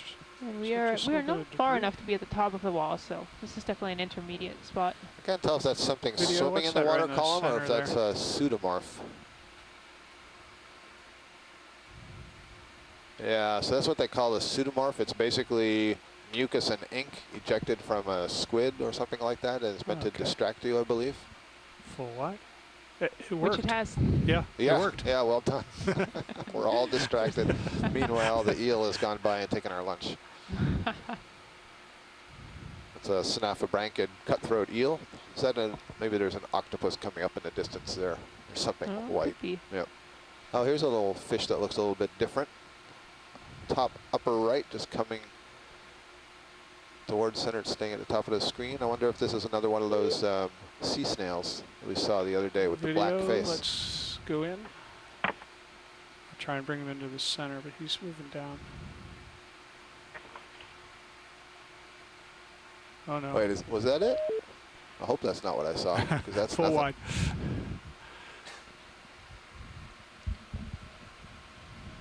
Huh.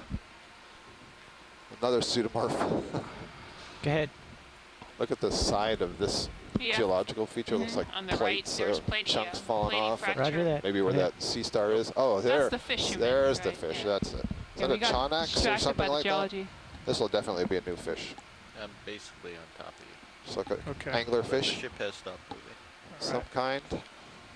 Goose fish. And there's nothing ahead, so Great. no rush.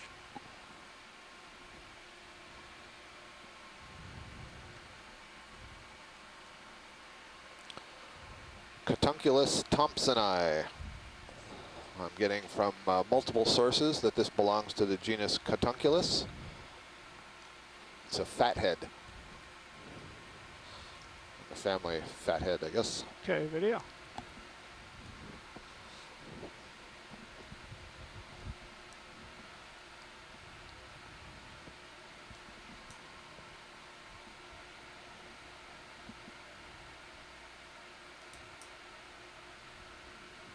So then folks on shore, this would not be an anglerfish, is that correct?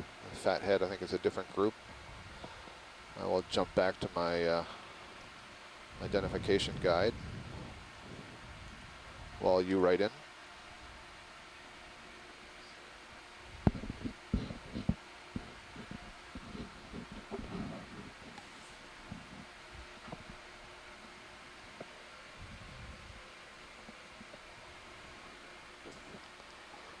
Based on that forehead, I would say it is an anglerfish of some kind. Same family as the blobfish. You want me to bring your camera down? I'm making reading that you up. science from scientists on shore, folks. I love the lips. Thanks, co-pilot. Skin looks really gelatinous. So I guess in terms of depth, I believe we are about 20 meters the below eye. our fourth waypoint, which should be at the top of the cliff. I think we have another 20 meters to go I upwards. just slipped. That's right.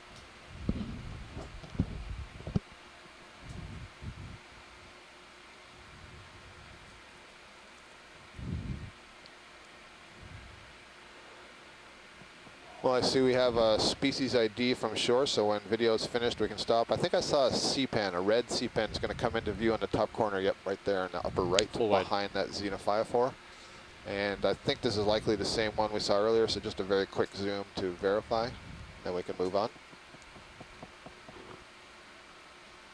Okay, video.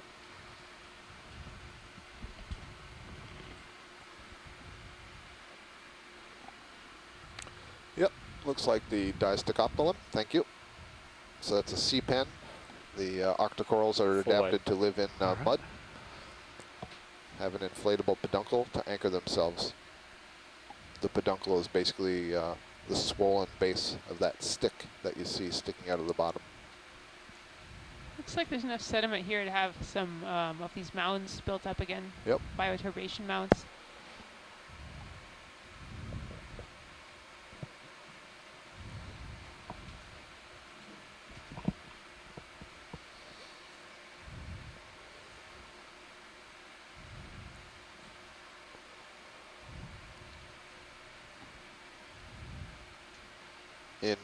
For the shoreside scientists, in looking at the high pack screen, the contour lines are definitely widening out now as we have moved off the steepest part of this slope.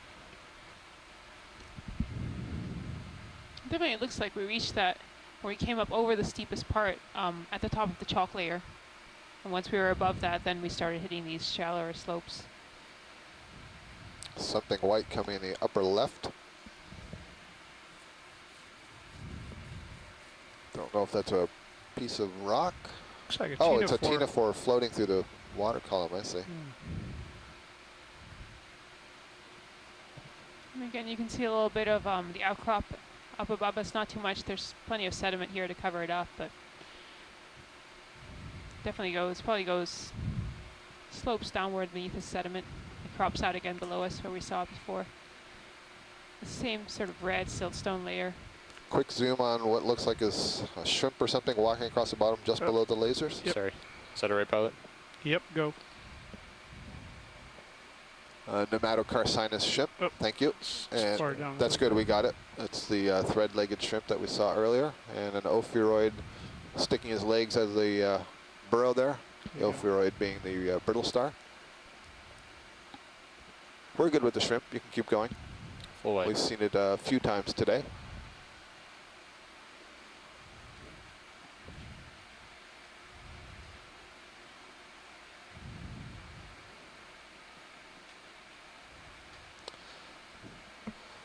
Emily Duan, who's keeping score with us at the Mystic Aquarium, says that we have a new record for the number of fish species on a dive on our leg so far. We have 17 different species of fish that we've observed today.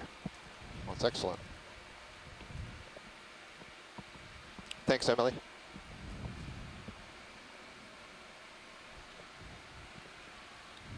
Oh, there's a tongue worm.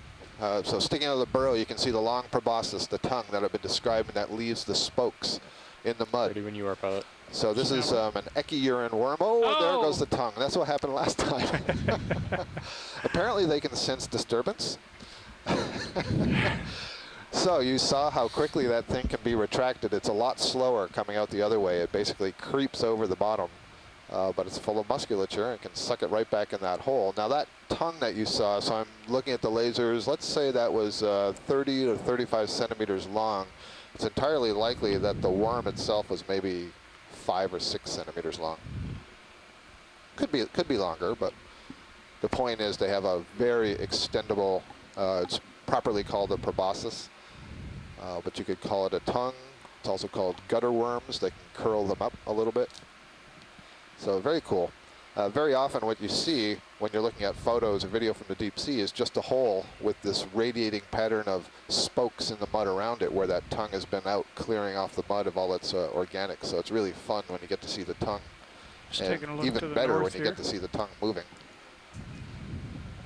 Looks to be a little bit of a hole in the sediment above us, probably more burrowing, like we saw below.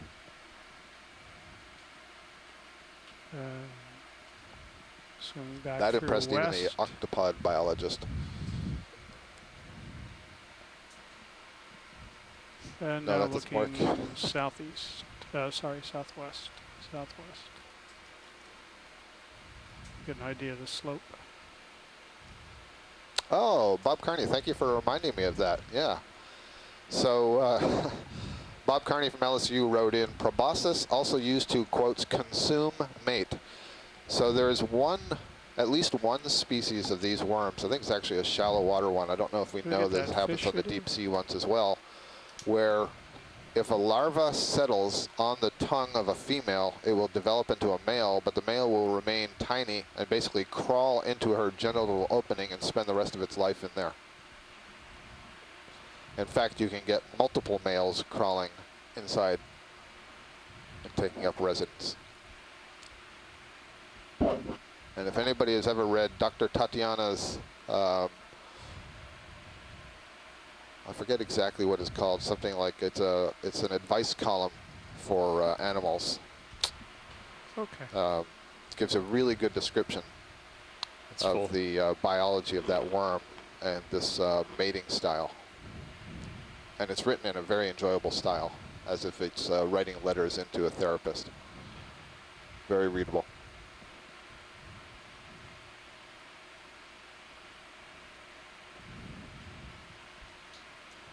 Thanks, Bob.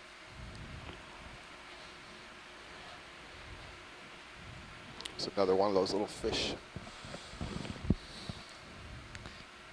Hey, Scott, Nav here.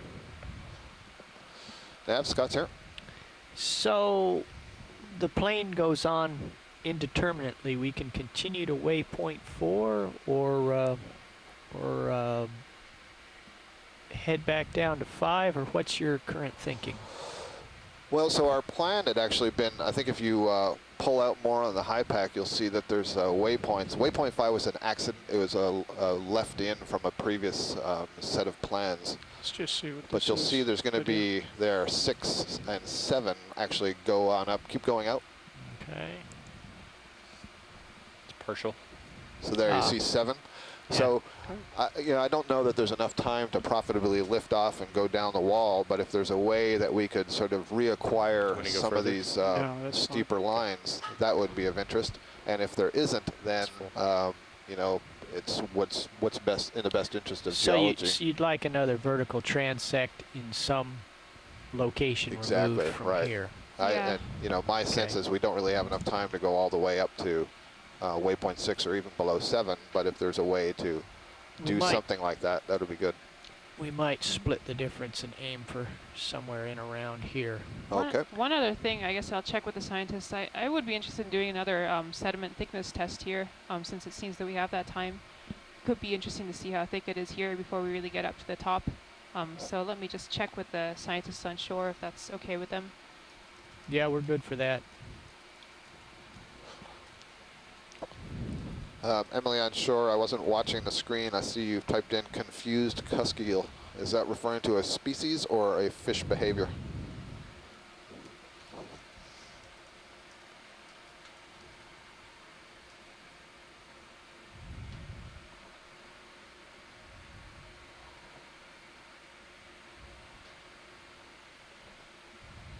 Guess I'm getting out kind of far. Yeah. So guys, this is your shining moment to take a stab at sediment probe. Yeah.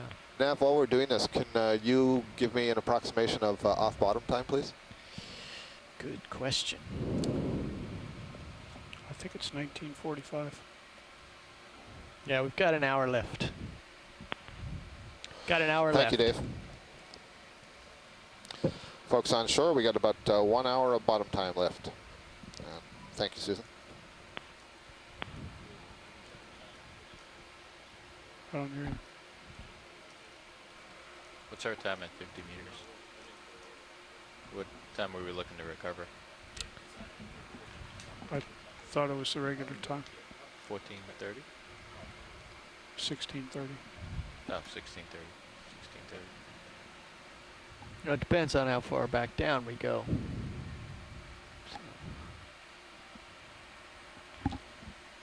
But I think we should take the opportunity to do the sediment stab if science is... Yeah, I'm not seeing any strong feeling against the sediment probe, so I why think don't we you should probe? do it. let's give You're it a in the try. chair. Yes, let's All do right. a sediment probe here. I would All be right. interested to compare that to what we saw in, I believe it was Phoenix Canyon where we did the previous one. No, that was No, it Hendrickson. was the second one. It was Hendrickson, Yep. yes. Hendrickson was, in retrospect, a very exciting dive. All right. Lots going on. It was. They've all been exciting go dives. Have all been enable very the exciting. HBU. I should point out for anybody who's at home and has been following along, we didn't dive yesterday, but that doesn't mean we weren't doing work. The mapping crew took over the ship, and we're doing some transects up and down some canyons to get some sub-bottom profiling data, so we could learn more about the geology here. And I'm actually going to pass this over to Susan, who is involved with that and has a little bit more understanding of the process and what we were looking for. So it looks like the front of the vehicle is So, not very high off the. We have about an hour left so of I'll dive move up time, a little and I think bit. that Yeah, we if you will move try up to and get then I'll bring the Yeah. arm out, and then we back can down just to bring some of the vehicle layers we were down. looking at before. But Yeah, you before we do that, we are going to try again to use get this yourself stable at sediment auto probe altitude. that we had used previously on dive 2. That was Hendrickson Canyon. So if you want to go ahead and deploy. And so we're interested sort of in looking at the thickness of the sediment, so how much has piled up over time. Okay, pilot, video And is of course, back. there are a lot of Thank you very ways in which much. sediment can be deposited here. That is, it can fall straight down from the water column, or it can be deposited Do here we by a wanna, landslide. So it's very turn hard to so think of that a you can see constant it in the sedimentation serious rate. That view, is, or the sediment is not not so building much? up at a constant rate over time. I don't think But so. it will be Okay. sort of interesting to Are see we how thick prepping the to sediment deploy pile is Seapoke here. 1? We Yes. are. I Yes. suspect it would be much higher up above, Mark 1? much thicker up above. Starboard rail pack And is so on. we're going to, HPU again, is try this on. little device that we've been using for the first time on this cruise here that our ROV team put together for us. And it is a sort of PVC, a flexible rod that is attached to a rubber ball, which makes it easier for the ROV arm to clamp onto So it. from and here we hold it. got 45 minutes The bottom idea is time to just make 50 insert at this rod down into the 16:30. sediment and get a thickness estimate on the sediment there. So the RV will be setting up to do that, and we'll see if we can get a good measurement here.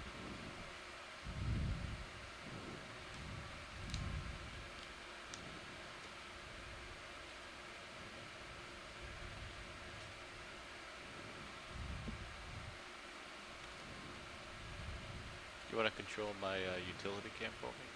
Yep.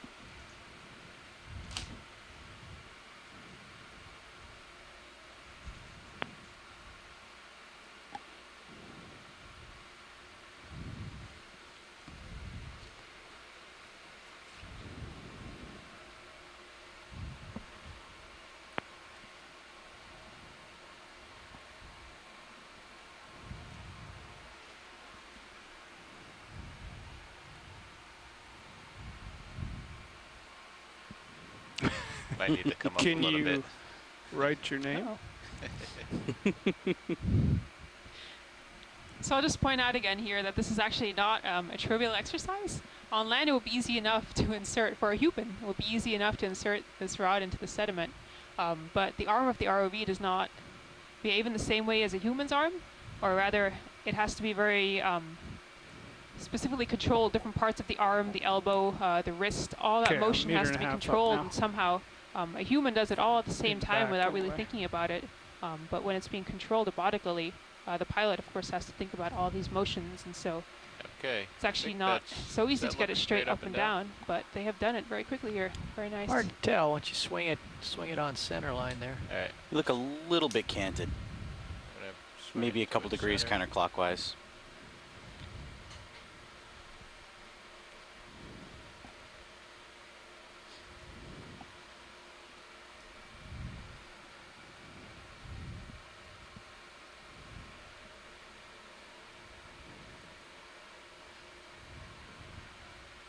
All right. How does that look? That looks certainly vertical. Mm. All right. Right. Okay. So coming down slow. Actually, kind of bouncing here a little bit.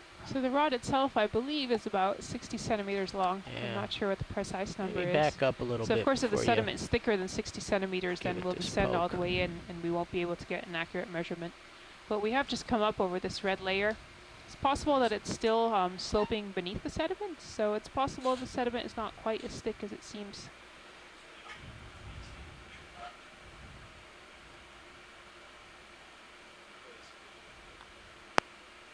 Josh, I'm backing up to get rid of some tether tug. And I think as we did back in Hendrickson Canyon, we had a sort of 3 different measurements and then looked at the range within those. So let's try again to do 3 measurements if we can. Okay.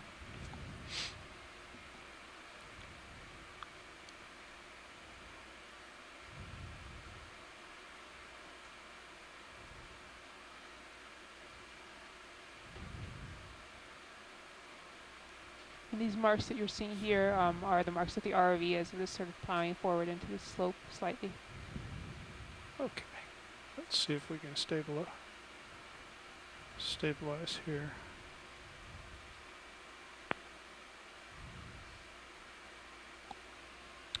And for the poke, I would not use auto altitude because it's a little slow in response. You would just go down manually? I go down manually and use auto XY and auto heading and just ease down manually. All right.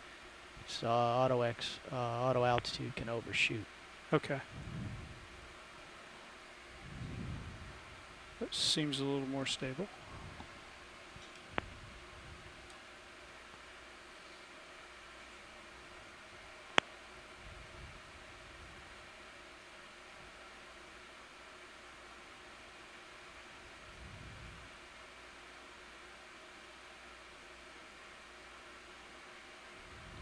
Okay, 10, 15, down. 20, Oh, I can't 25, see. 30, 35. Nope, we're coming back. Yeah, that's it. 35. Still going? Well, what? You think you've hit the surface? It started to deflect at I think we're 35. Backing up 35, away from okay. it. Yeah. Yeah, because I guess in auto XY, if you're on a slope, it thinks you're moving. I'm not sure. I can tilt the arm down a little bit. Try coming out of auto XY and see how Yeah. it behaves. Okay, Yeah, let me 35. go back into auto altitude here for a moment. What's your camera angle? So another way in which this is not a trivial exercise is that, Values. of course, the Minus ROV can't 5. sense the Yeah, pressure -5, once it's almost that looking straight rod out. reaches a harder layer below. So we have to look for the bending of the layer of the rod to tell us that it's reached a harder surface. Okay. Coming out of auto XY.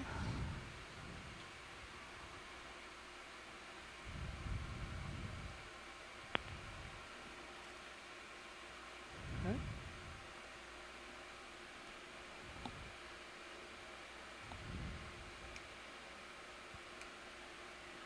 And coming down again.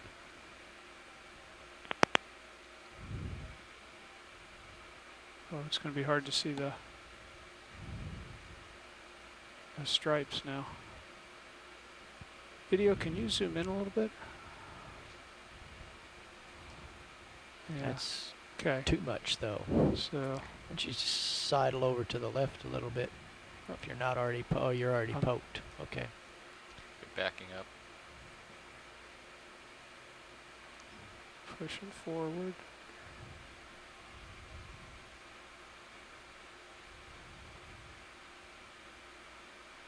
Hey, Pushing forward. Coming down. There's 30. 30. Coming down. I think you. There's And Oh, you're on 30. the bottom. 35 is the bottom. 35. I Going think the Okay, ROV is again. on the bottom.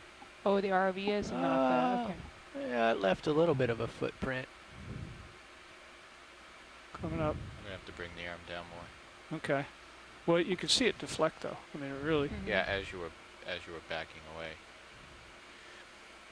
I guess that's the challenge here is that you really need to be on a steeper slope so that the ROV has Okay, somewhere to I'm go. gonna- And yet when you are on a once you're steeper out, slope, you're less likely to get a thick and then pile we of can move sediments. to a clear area. Okay. As You- You got a lot more shoulder down to work Yeah. with.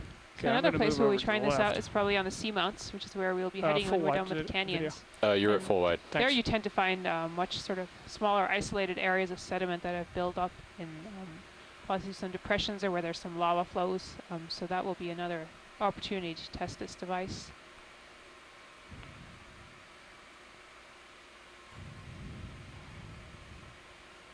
Yeah, give it a little shake so can we see the bands again.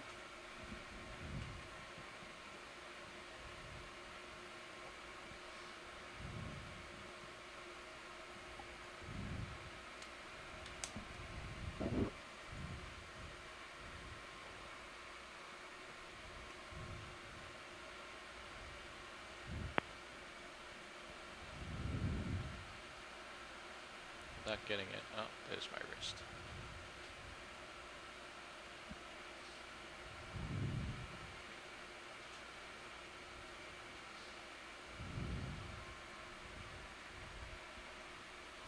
got no wrist clockwise. Really? Fascinating. I can Try- grab it again. Try clicking into forearm and going back and forth and then back to wrist. Okay, so it's not this thick. There you Oh, go. it's back now. Stuck valve, so who knows. Okay. Straighten it out. Okay. Try that. Okay. Here we go.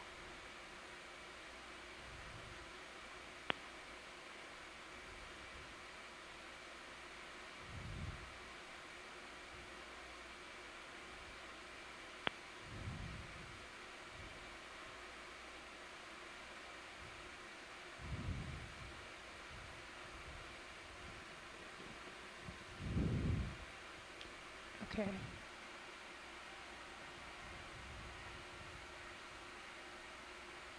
So is that 20 there? It's 20. Okay, 20. 25. 30. 35.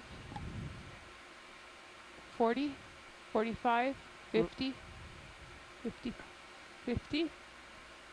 Yeah, but I think that's where it contact. Did you feel you hit something Yeah, or? let me try. Maybe I Looked can like come it. down Okay, again. Okay. Yeah. So trial 3 was 50 centimeters.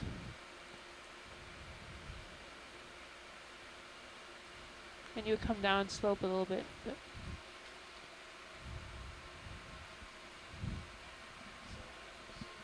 oh, so it's still going down. Okay. Wow.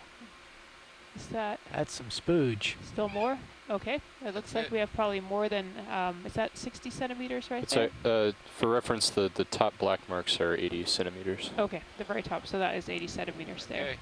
Okay. Okay. Come up. Thick. So greater than 80 centimeters thickness. I'd say that's a fair amount.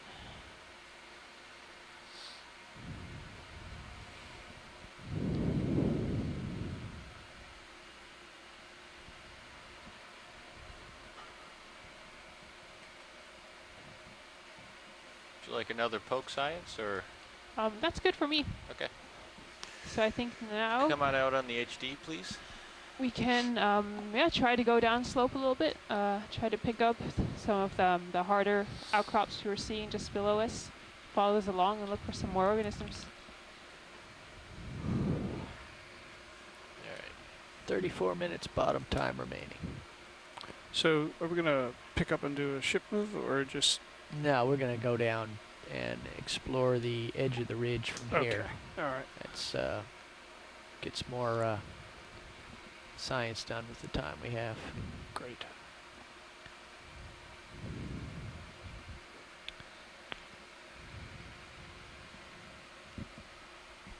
So I'm gonna need to get the ship backed up a little bit here.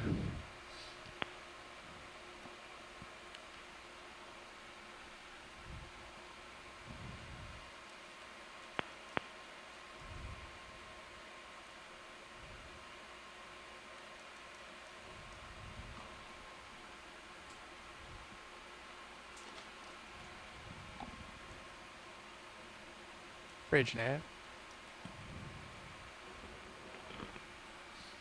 New move.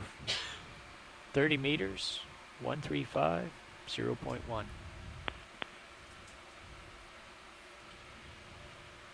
Roger.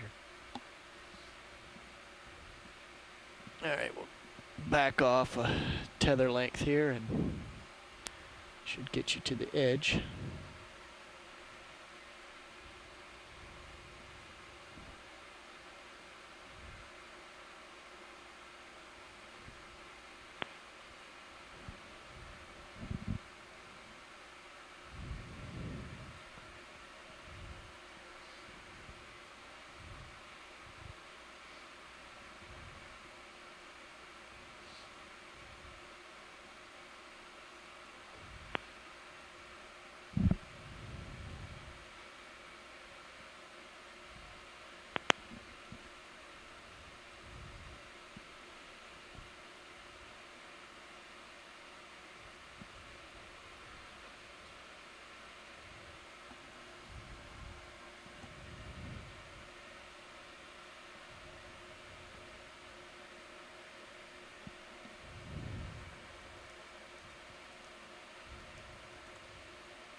Go ahead.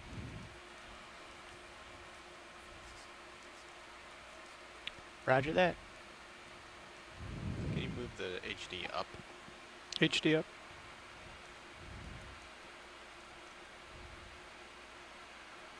Yeah. All right. So what am I doing here? I think you've got your wrist bent the wrong way. Or maybe too much that way. Yeah, you put some wrist rotation in there so you're not in the same orientation that you came out in. And maybe you need to go all the way around clockwise and see. And then slide back from there. Go ahead.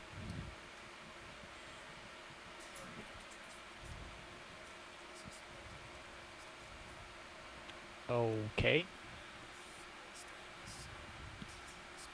Position hold. Roger that.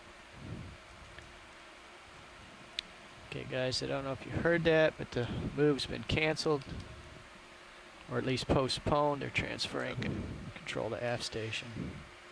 Is that sufficiently stowed? Yeah, Okay. we can play with it on the way up. Well, then we'll just look around here. HPU secured. Thank you. All right.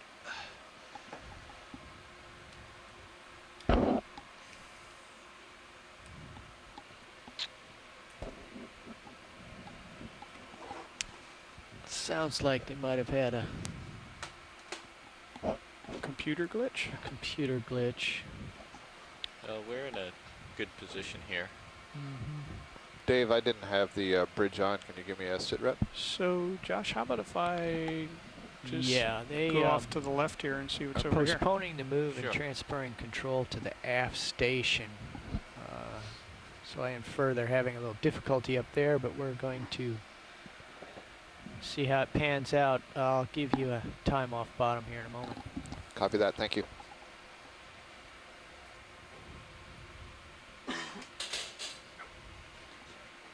Yeah, we have 29 minutes remaining. Stand by. What's that? No, they said they had a problem. They were transferring control to the aft station.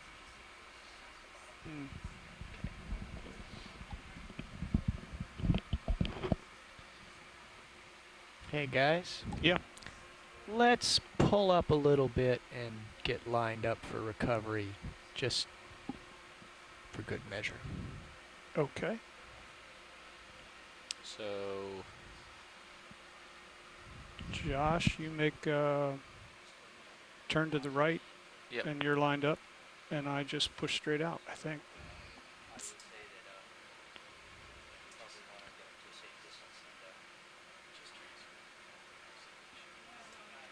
And we'll see each other in our tether cams.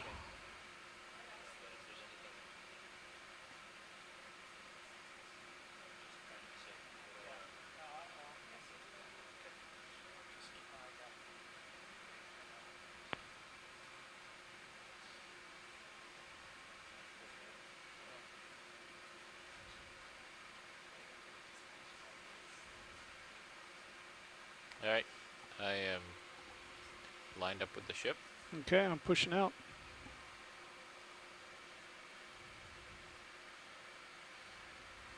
And as you come up, I'll maintain our delta here.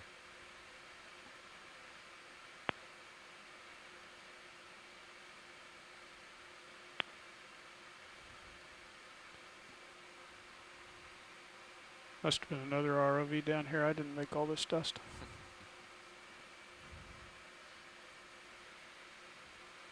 I see our tether. I see our tether straight. So I'm going to push out and start to come up. Yep. Dave, how high off the bottom do you want us?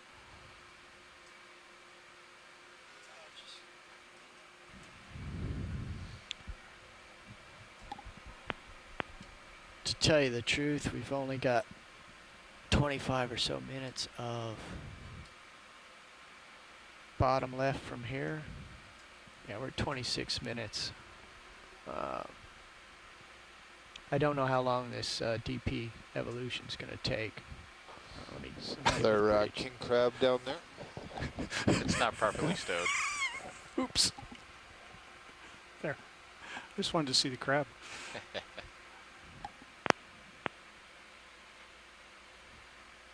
Well, Josh, how about if I get about 20 meters off the bottom and then hold? Yeah, 20 or 30 is fine. Bridge nav.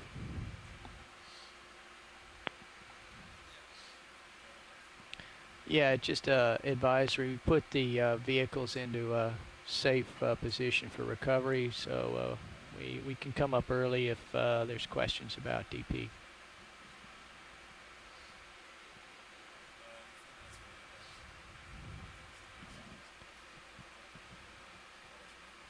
Roger that, thank you.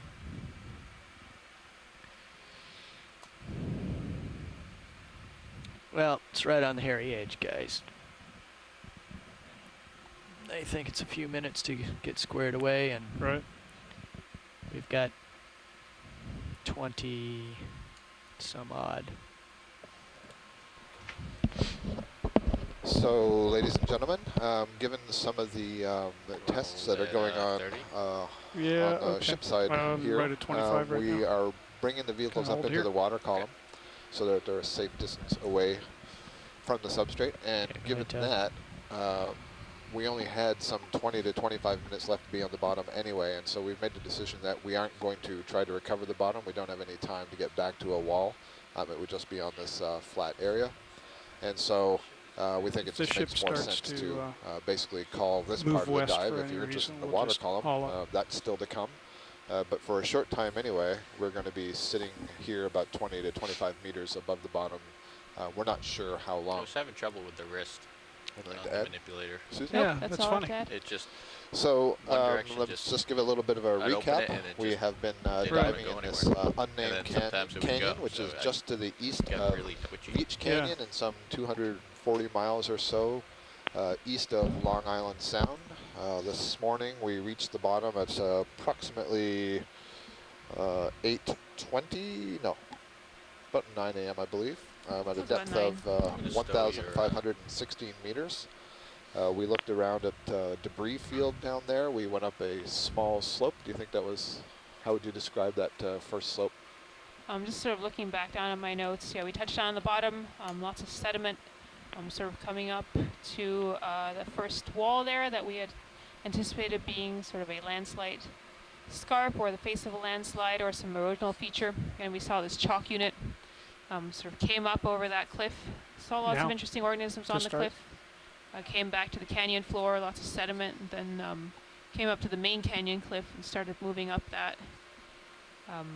Saw a really interesting contact at the top. Okay. And this was something that we had seen in Hendrickson Canyon, so that was the second dive of the cruise.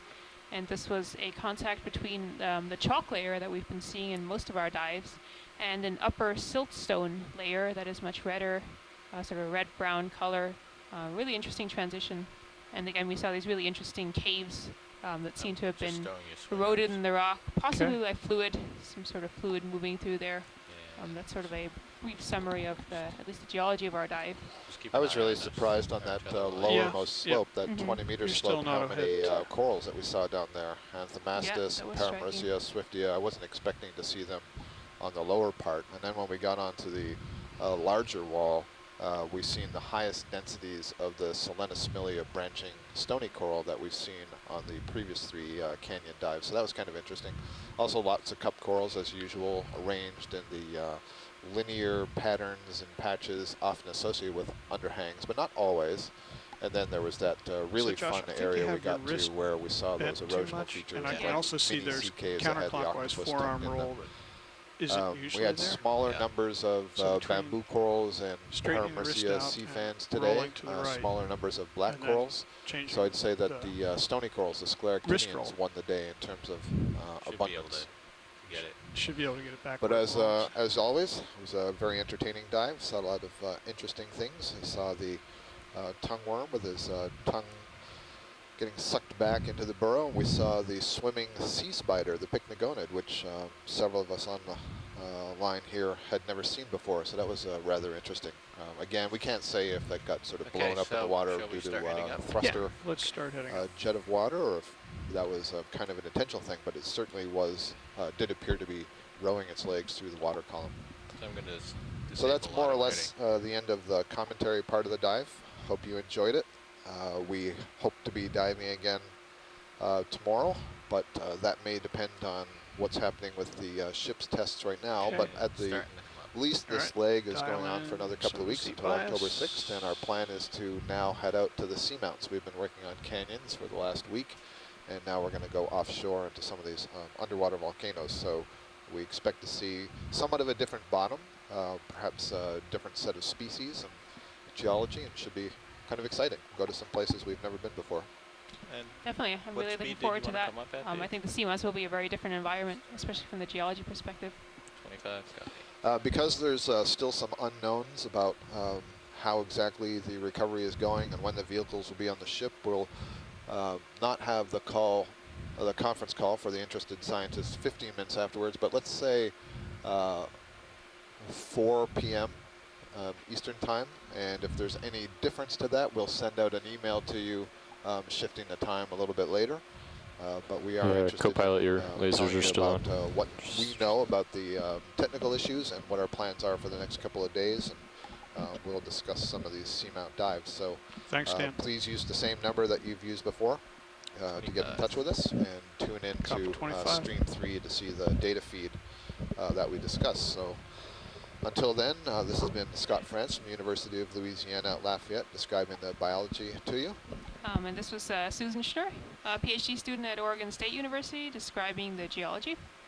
And on behalf of the ROV Deep Discover team and the crew of the NOAA ship Okeanos Explorer, thanks for tuning in, and we hope to see you on future dives. And also thank you to the about 30 scientists who joined us from shore. Thanks for joining us today. Yeah, so they can change the center of rotation to the